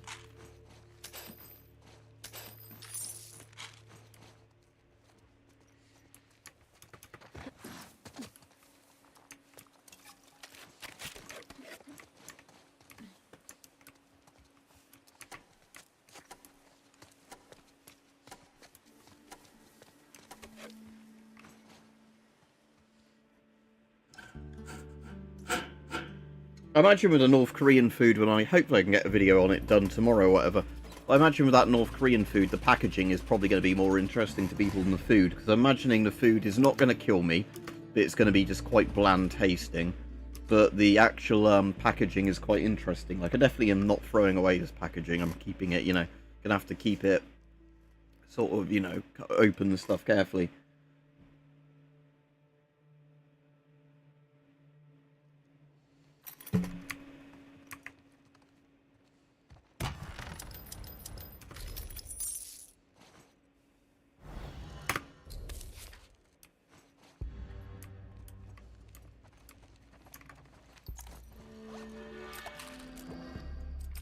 Oh yeah, I forgot with Yara, you specifically upgrade Lev with your upgrades, not you, which is kind of an interesting upgrade pathing. No, pump shotgun, yeah, I was really enjoying that last time. Although it's not as good as what's-his-name's one.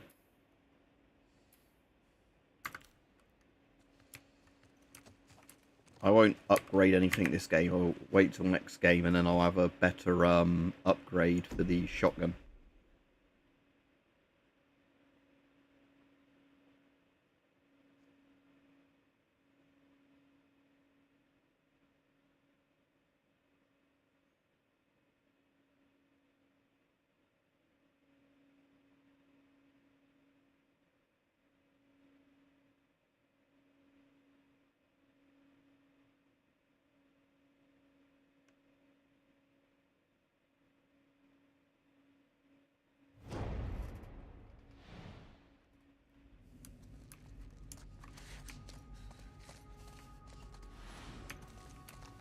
I'll just close the comments and reopen them a second because I haven't seen any new ones in a while, which doesn't mean that people haven't not left a comment. It just means that, you know, sometimes because I'm so common for YouTube to break when I do streams and that for my sort of way of viewing the comments. That no, I think the last comment was the last comment I saw. But yeah, what was the other thing I was going to mention quickly before I forgot, and I've already forgotten. Oh yeah, I had some activated charcoal tablets the other day, because I used to use those a lot years ago, and activated charcoal tablets are amazing if you've got trap wind. The annoying thing though is if you're on medication, you can't use them, you know, in the time frame of when your medication's meant to be working, which is why I've not used them as much recently. But like because I hadn't had any tablets that were currently in my system last night, and I felt really bloated and horrible. Took some activated charcoal tablets, and yeah, my stomach was fine within about 20 minutes because of just how good it is at absorbing gas. Or adsorbing, whatever the proper word is when it comes to... Look, it's here. What was the thing? Kill an enemy with a bomb or Molotov, okay.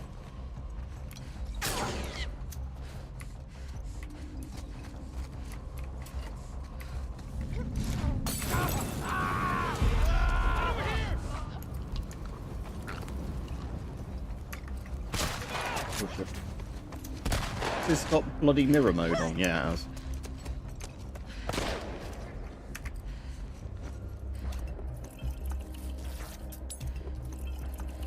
Move in! Yeah!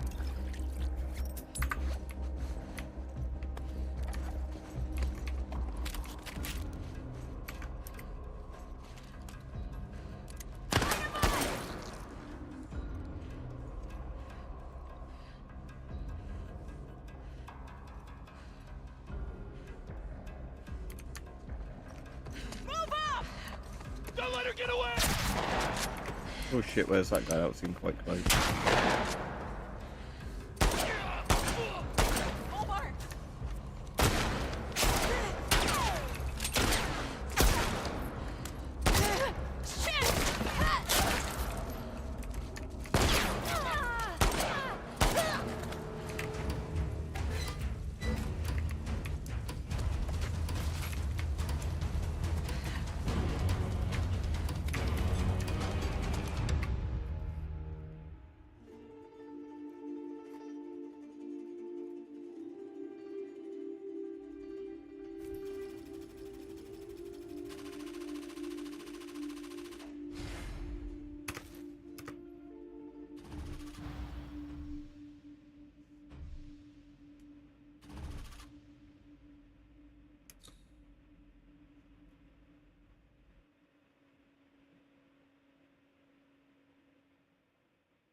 Oh yeah, the bulk standard meh bolt action.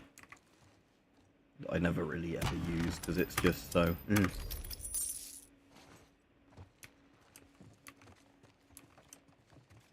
Right, let's start upgrading the shotgun because I'm actually wanting to use that. So, shotgun. Let's first extend the magazine tube. Expand it. The thing I really like about the gun thing in this is that you see them visually change the gun when you do it. So like when I'll do the magazine tube for the capacity where it does the 2 extra rounds, you'll see the front of it where it's currently under M go pretty much to the end of the barrel for the, you know, bottom magazine tube for the pump. So there we go. So we've now got a full one of those. And so for fire rate, replace the springs and extractor. So I think that just makes it end up looking like more polished, good quality metal. Stability, I think is like a new wood, and right, the wood's replaced like a synthetic or whatever. That's the thing I like with all the guns in this, is generally there's a visual thing you can see every time they do an upgrade that kind of makes sense. So there we go, we've got a much nicer looking pump now. Oh, we can do the fire rate one as well. So let's just see, does the metal end up looking more polished or something? Yeah, it's like a much nicer looking bit of metal on there, where I know it's meant to be some changed parts as well, but yeah.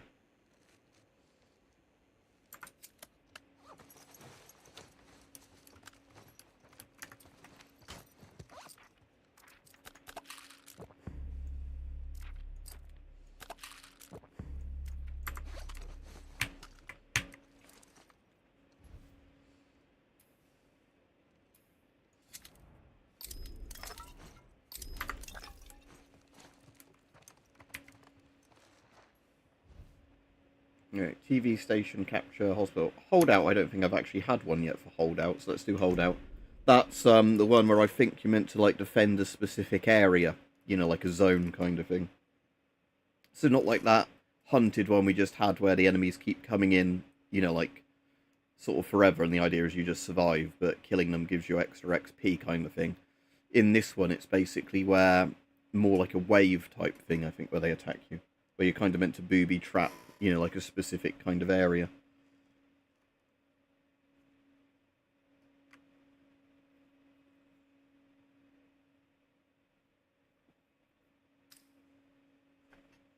Yeah, so I haven't done this before because it's coming up with a tutorial for it.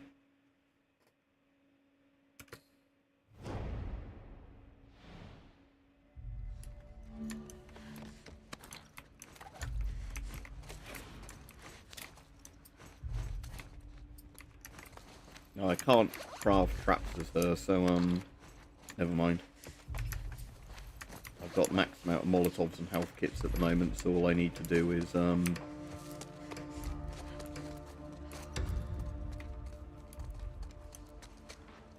basically try and survive. This way. I don't know if there's actually a boundary of where I can go, or it's just the map that's the boundary.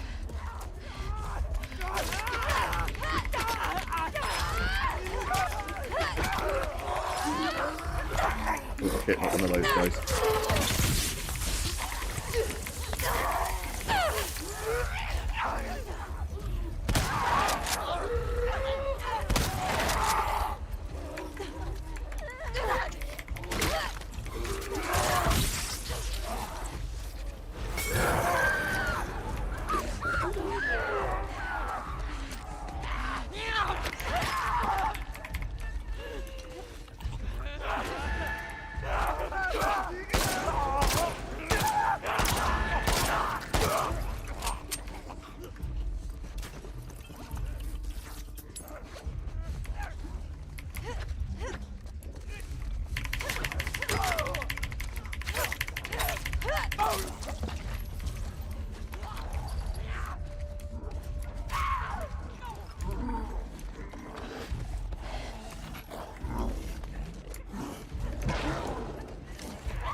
Oh, I really need to heal, actually, looking at that.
heal again desperately.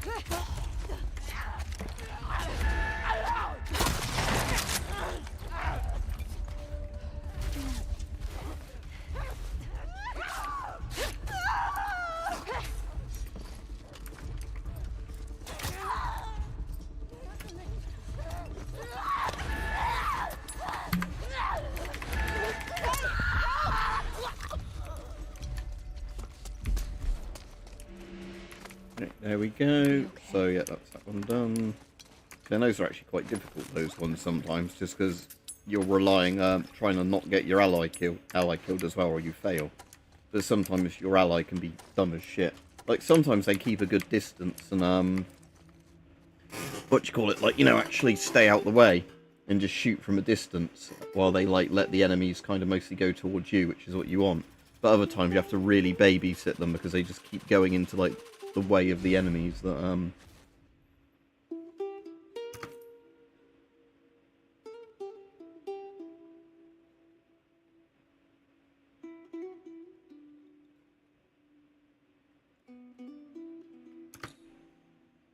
Right, I think there's about 2 levels left, is there, before this run ends, and that will be when I end the stream, because I also haven't seen any comments in a while either, so... Oh, there you go. No, Abby's the really butch one, Hype, that looks like, hang on, see if I can get a picture of her up in, the extras menu. Oh no, not in that one. Maybe in challenges, yeah. Abby is the one, yeah, that looks like that. That's Lev. Yeah, Abby's that one, the one that has more muscles than the most men do. What's it? Yara's one of the girls that is, is saved during Abby's campaign and then sticks up with Abby after the rest of it.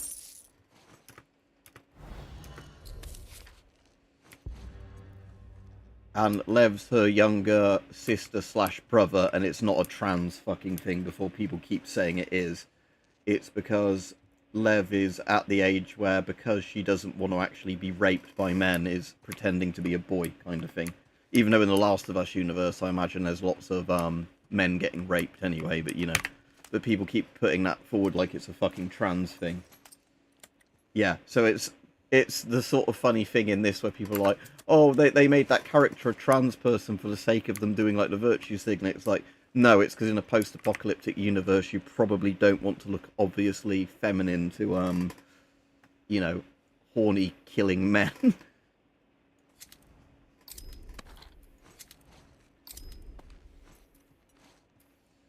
Don't really want any of these bits. Is there anything there? I'll get the long gun holster and more Molotovs. Yeah, now I can actually make use of the rifle, even though I don't, like I said, don't particularly like the rifle.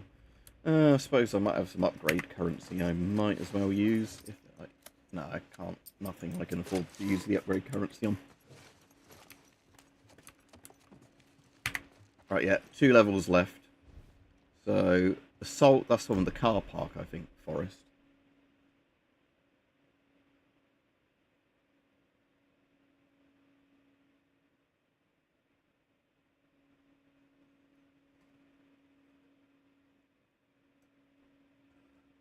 I think it's probably comes down to Hype, the sort of chud thing of, oh no, I feel effeminized that there's a woman with muscles or whatever. Or, you know, a woman that's capable of doing something. It probably does come down to that, deep down.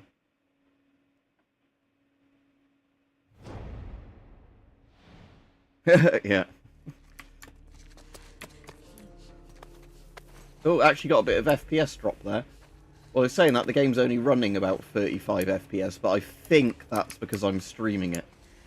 40. Oh, yeah. I think it just seems to be very tanky on the FPS this area.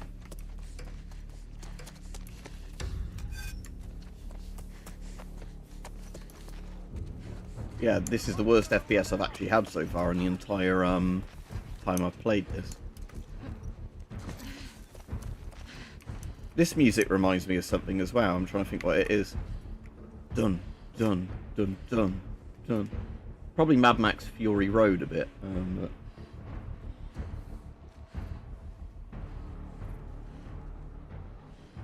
Yeah, people are crazy. Most social issues in a nutshell, yeah.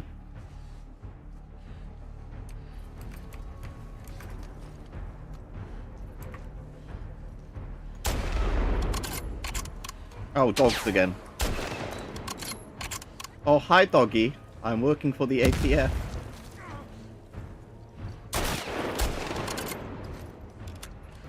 I just want to run around this map a bit to see if the frame rate is better or worse in various areas of it. Like I said, this is definitely the worst. Oh, is this enemies drop bombs on death? Yeah, it is. This is definitely the worst the frame rate's been the entire time I've been playing this. I don't know if it's because it's a foggy, volumetric, outdoor sort of... This is also quite a big map, this one, which I don't know if that has anything to do with it.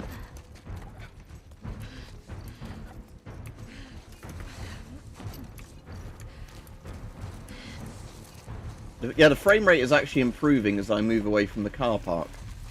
Maybe all these ferns, maybe the ferns lower the frame rate as well. Although that's, yeah, again, it's gone up to 46 FPS here. Whereas, like I said, it seems, yeah, as soon as I look towards the car park, the frame rate goes down. I look this way, it immediately jumps back up. So for whatever reason, the car park is just eating up frames.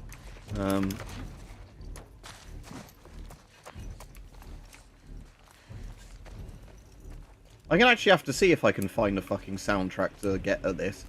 But I'll be annoyed if it's one of those soundtracks where they didn't release a lot of the ambient music. Because that's one thing I really hate with digital downloads. Is, obviously, I understand when you used to have to fit an entire soundtrack onto a CD, that they had to cut a lot of it out. But what annoys me of digital downloads now is when, like, loads of the music is missing from a soundtrack. And it's not like they just sell it at another point, it's just it never gets put up. Because when I watched the Mussolini series that was really good, some of the music used in that series, even though it's all done by one composer, wasn't included in the soundtrack, which really annoyed me. So you get that kind of thing like, oh, that's a good bit of music, and then when you try and find it on the soundtrack, it's literally not there.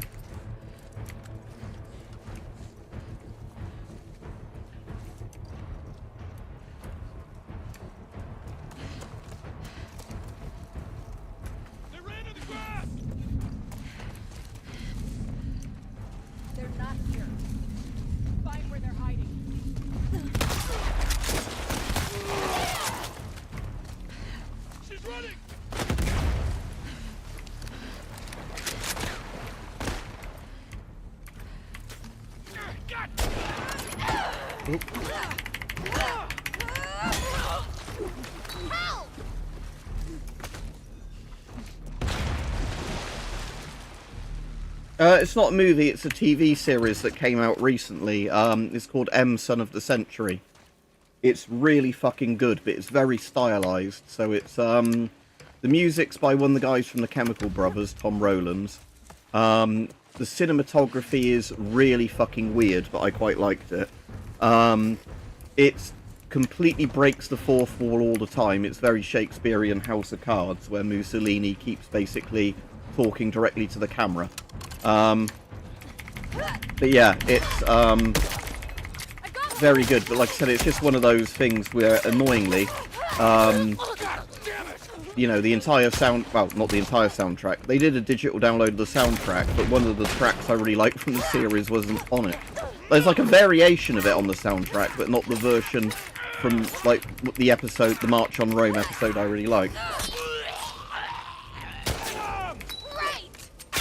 Oh shit, I'm still in that bomb.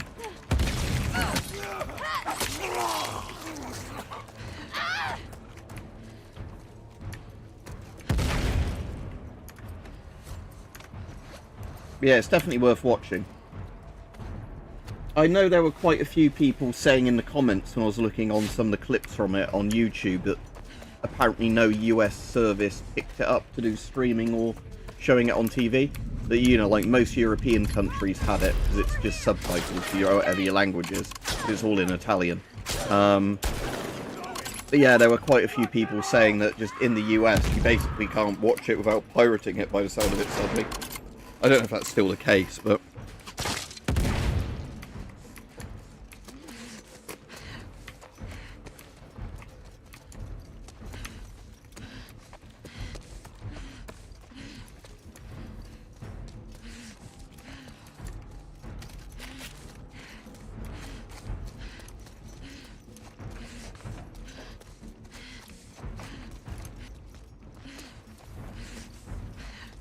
where's the last bastard? Oh, there's also a dead drop.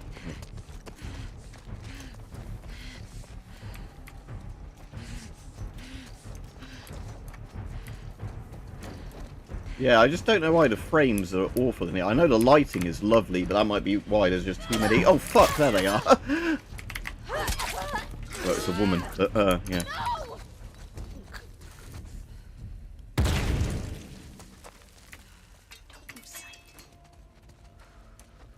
Right, so where was that dead drop? Downstairs.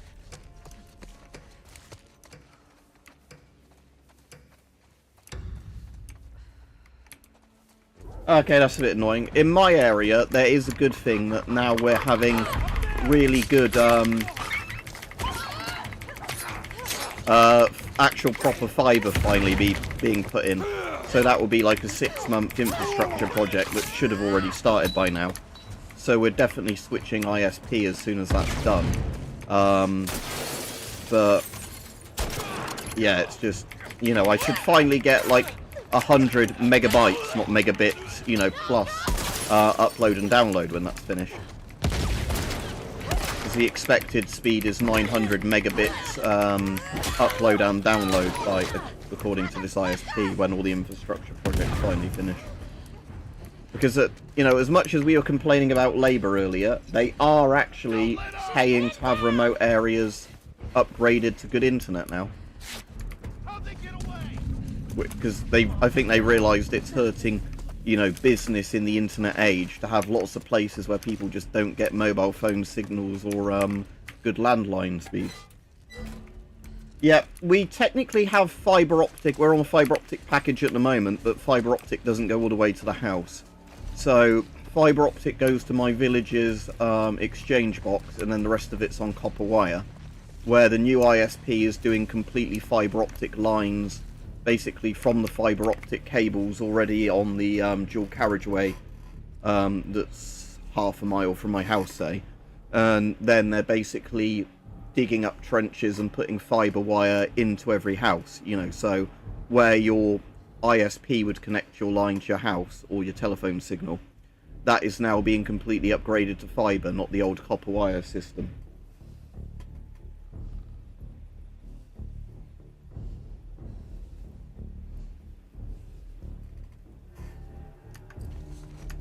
So I did the box, didn't I, just then?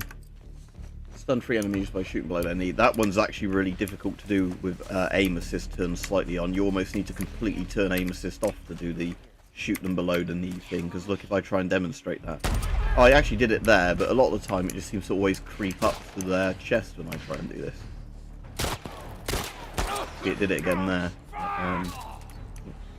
Right, let's see if I can get the last one Lev as it was meant to be done, according to the thing.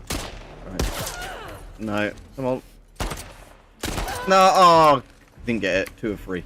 Because yeah, like I said, the problem with having the aim assist on, I don't normally like games with aim assist, but I think in this it makes sense that it just kind of center snaps you on when you're meant to be quickly sort of doing the Terminator-esque sort of, you know, gunning sort of bits.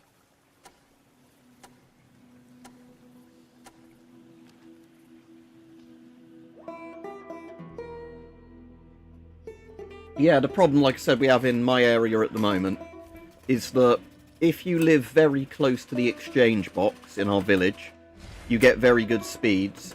The further your house is from the exchange box, especially, you know, where there's more junctions of copper wire on the telephone poles, you lose more and more speed. And we also have the problem, which won't be a thing apparently after GigaClear put the full fibre in, that obviously the more people that are using the internet at whatever time of day, the more unstable your line gets and the worse your speeds get. So, for example, after 5 PM, 6 PM, when most people get home from work, the internet speed in my area just shits the bed, and you know, our line's a lot more likely to just crash out for a few minutes at a time.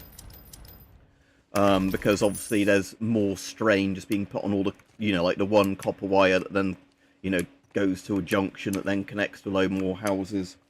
So, like one guy in our village was saying he's not going to bother upgrading when he's given the option, because of the fact that he's on a copper wire, you know, like about 3 yards from the actual exchange box. So for him it won't make much difference.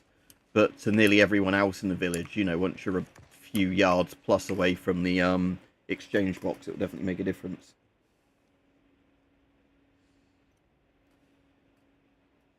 But yeah, like Hype, I was so saying, that's the thing, like I say, and as much as I was complaining about Labour, at least they're actually giving contracts to companies that know what they're doing now to, you know, start doing lots of rural internet and mobile phone projects. Because, yeah, that's the problem at the moment, is if you're in most of the cities or directly parallel to a major road, you're absolutely fine. As soon as you come off of those, you know, all of your infrastructure really starts suffering, because all of this stuff was, you know, built during the probably, like I said, all the houses in our area built around the 1960s, except for the older farmhouses on the other side of the village. They're all, saying that, one of Britain's oldest pubs is where I live, as well as the manor house. So you've got probably like 1400s era buildings for those, but that's about it. You know, a couple of 1400s era buildings that, you know, were like the old travelling sort of inn stops on whatever kind of road track it was during the medieval period. Then obviously when it all got sort of modernised after World War II, and the majority of the houses were made, not just a few farming houses, yeah, you know, the infrastructure that was built for the initial lot of houses in the 60s, and now we're in, you know, the mid-2020s, everything's got a lot more stuff put onto it. It's a random boss, isn't it? So I don't know what I'm going to get. Let's actually check the box first.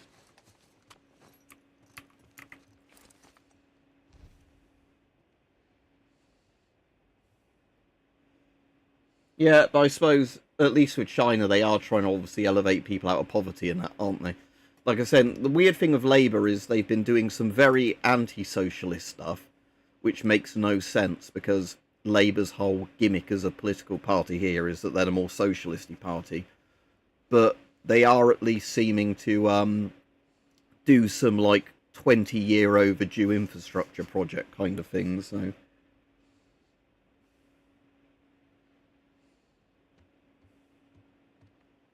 Yeah, exactly, Thomas. That's the thing here that's very different. Is the US obviously is a country that came about really quickly and industrialized really quickly and everything, and became a superpower.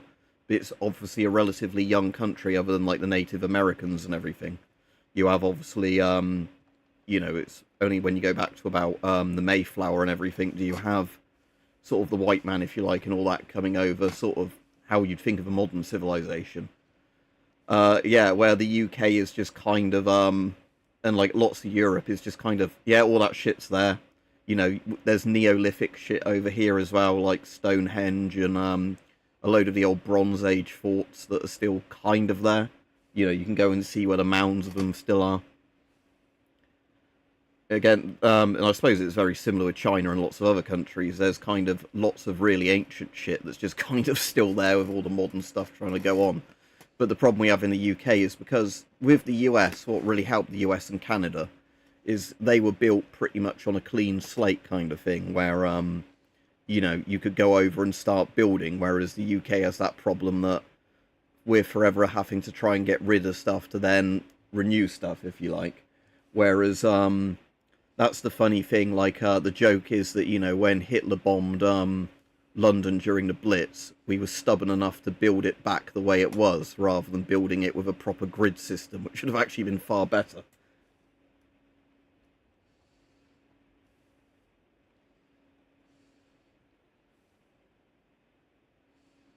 Yeah, and so the tube, though, varies a lot depending on the stations. Like, there are some tube stations which are really nice, clean, like, good stations. There are others that are a bit shitty and horrible. But yeah, I get what you mean. It's not so crime-ridden to the extent that, like, bits of the New York subway are.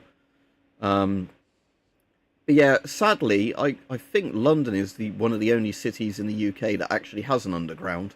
Because when I've been to some other countries, generally every one of their major cities has, like, you know, an underground or overground good train network. Whereas, for whatever reason in the UK, we never bothered anywhere else. The weird other thing with the tube is, I don't know if you know this, is the very early version of the tube was a pneumatic railway, which is really fucking cool and futuristic. But I guess they found that wasn't as practical as actually just having a,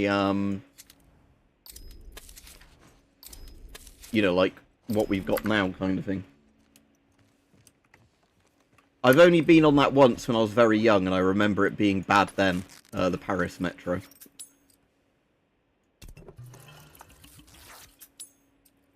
Again, the weird thing as well is that the Moscow Metro is very good, isn't it? Like, especially some of the stations are very grand and good in there. Again, like, I don't like the current political sort of stuff going on in Russia, but I can admit they've got a really nice metro system.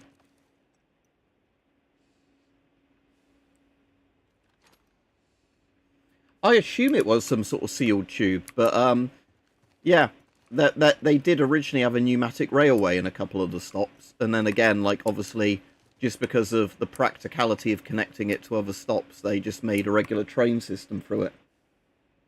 But yeah, it must have been some sort of sealed tube with loads of air pressure.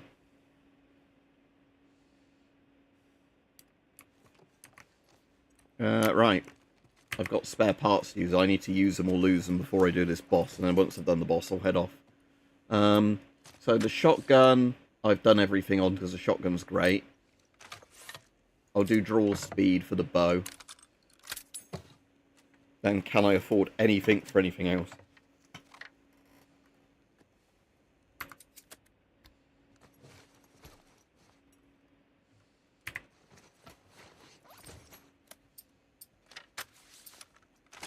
No, all of my things I can't afford with just 21 scrap.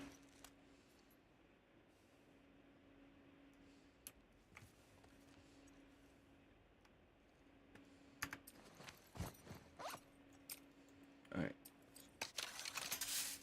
Make one lot of explosive arrows.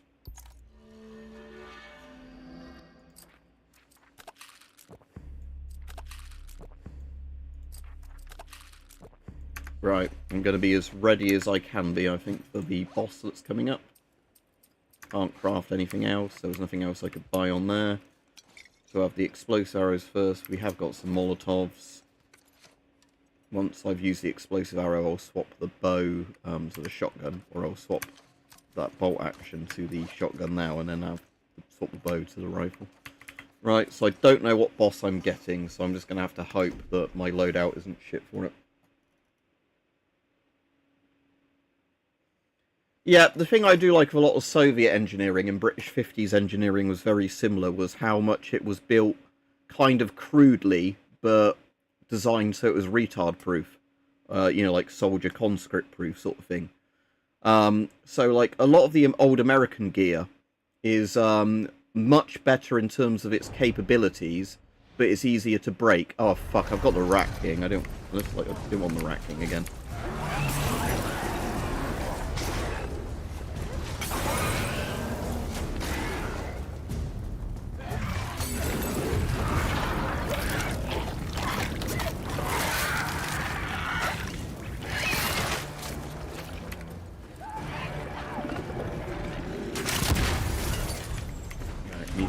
Desperately get away from him before I get mulched.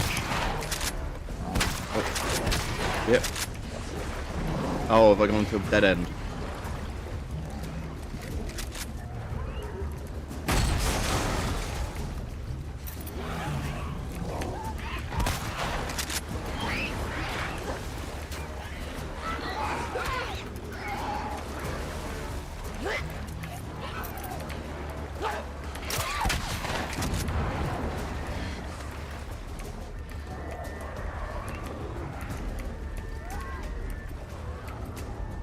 Oh no! I keep forgetting he can do that as well, just burst through random walls. Right, let's go this way a minute. I really need to change that bow out now for the rifle. There we go.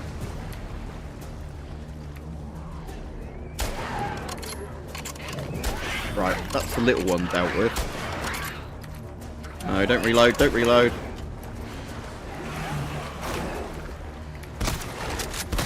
Oh, there we go, that was, again, out of all of the bosses, that's the most stressful.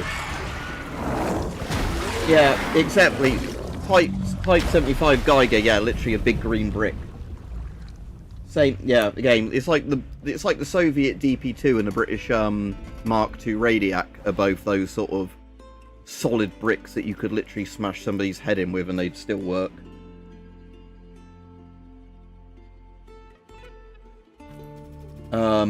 Whereas, like, yeah, like I was saying, it's like with the American stuff, the very old American stuff, like, say, late 40s, early 50s Geiger counters, I think just because of how primitive they had to be, or, you know, because they essentially held radio equipment, if you like. I know they're not radios, but they're very similar to radio equipment Geiger counters in terms of how they're built.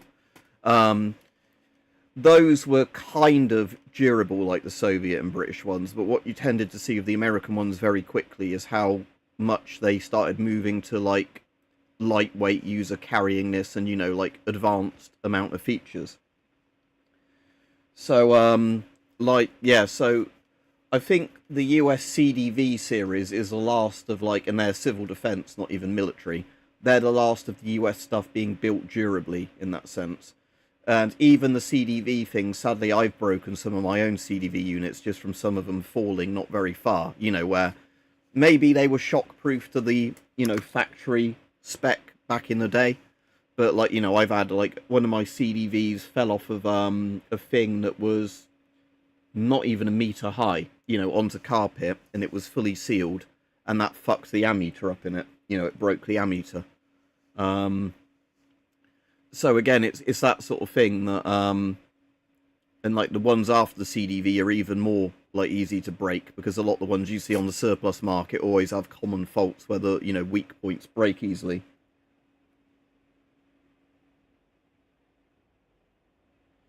Yeah, exactly, Thomas. It's also because when you go to a professional army, not conscripts, a lot of the gear then is, again, designed like people are going to be taking better care of it. Like, again, I like the whole weird accolade thing that with the fouls back in the day, that Israel specifically put a bottle opener on the Galil because of the fact the soldiers kept using the feed lips of the foul magazines and I think the charging handle section of the foul to open beer bottles and like Coke bottles and, you know, like water bottles with the, you know, like standard old bottle cap design. And that's the problem you sort of have when you have a conscript army, is that you know, you have to start then moving away from that by, if your gear is then fragile, you start getting those problems. So you have to then make robust ways of sort of dealing with it. So yeah, it's again, like I said, it's the old US gear was when it was World War II-ish sort of era gear. Early Cold War is very good in that sense. And again, like I said, I'm not doubting how good high spec a lot of the US military gear is. But it's just that problem of it's become too professionalized, too fragile. Like I said, especially like I said, the old British and Chinese stuff was like the old Soviet stuff. It was built because it was expected conscripts, people doing national service, to use and abuse the equipment. They had to almost build it to a stupidly rugged standard because, you know, it had to be idiot-proof. It had to be simple for the person to understand it, even if they were barely literate, and had to be, you know, be held to a thing where, not that, you know, it's the enemy fire kind of damage you're worried about, but you're worried about people just doing stupid shit with it. Yeah, now, to give you an idea about tech-based stuff, just before I go off, although electronic hardening is much better now than it used to be, when Britain in the 80s went away from the old analog radiation meters, the Mark II Radiac, which is an ionization chamber, technically, not a Geiger counter, so it's more like the US CDV 715, basically. When Britain moved away from those to the Plessey PDRM82, which is a Geiger counter that had the exact same radiation range on it, but it's digital. I really like the PDRM82, but the PDRM82 has very bad electronic hardening. So if you move it close to high voltage electricity, say a plasma lamp, you know, any just very high voltage things. So maybe if you got too close to like a big transformer or something, I don't know. Definitely if you walked underneath electrical pylons with it, the meter starts to go stupidly high because the electrics inside aren't hardened. So, you know, the outside electrical interference fucks with it and gives you false readings. But the old meters didn't do that because they were fucking good analog Faraday caged because they actually had to Faraday cage all that stuff, because the high voltage transformers inside that powered the thing would mess with its own readings. So they had to, you know, the engineers had to build a really good kind of electrical isolation system for the unit so they wouldn't set themselves off.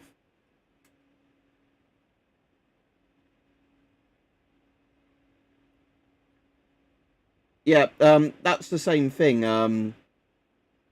Yeah, with like hype, exactly that. With like it's the same with the good old Soviet electronics. In both the Polish DP, whatever it's called, if it was a DP, their version of like the DP2 and the Soviet DP2, if you open those up, the actual electrical high voltage bits are inside their own lead-lined metal box. And the reason they do that is so that the power of the tubes and all the high voltage equipment doesn't start fucking with the readings of the device. The British Mark II Radiac actually has the high voltage tubes as well, like the old vacuum tubes inside a... it's not like a fully sealed box, but I guess it works like a Faraday cage for its own electronics. Like I said, now people have very good modernised, hardened electronics. They've sort of, you know, not done that as much. But if you look at early 80s electronics, it's kind of interesting. They either didn't work properly around high voltage fields, or they, yeah, had to have very specialist kind of bits that segmented the electronics away from each other.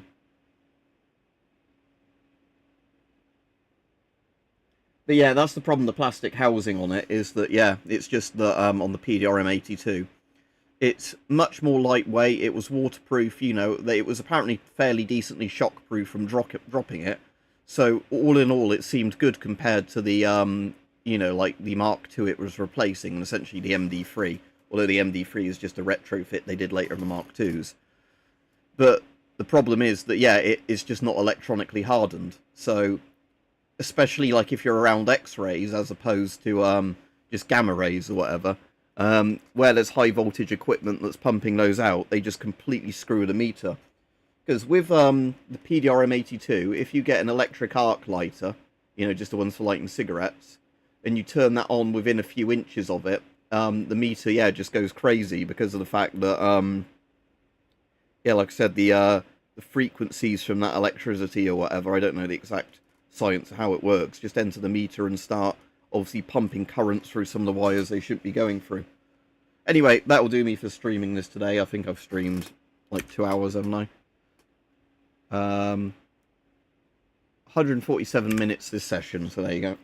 Right, anyway, have a good day, everybody. The US stock market's going to open in a few minutes, so let's see how much more money is lost today.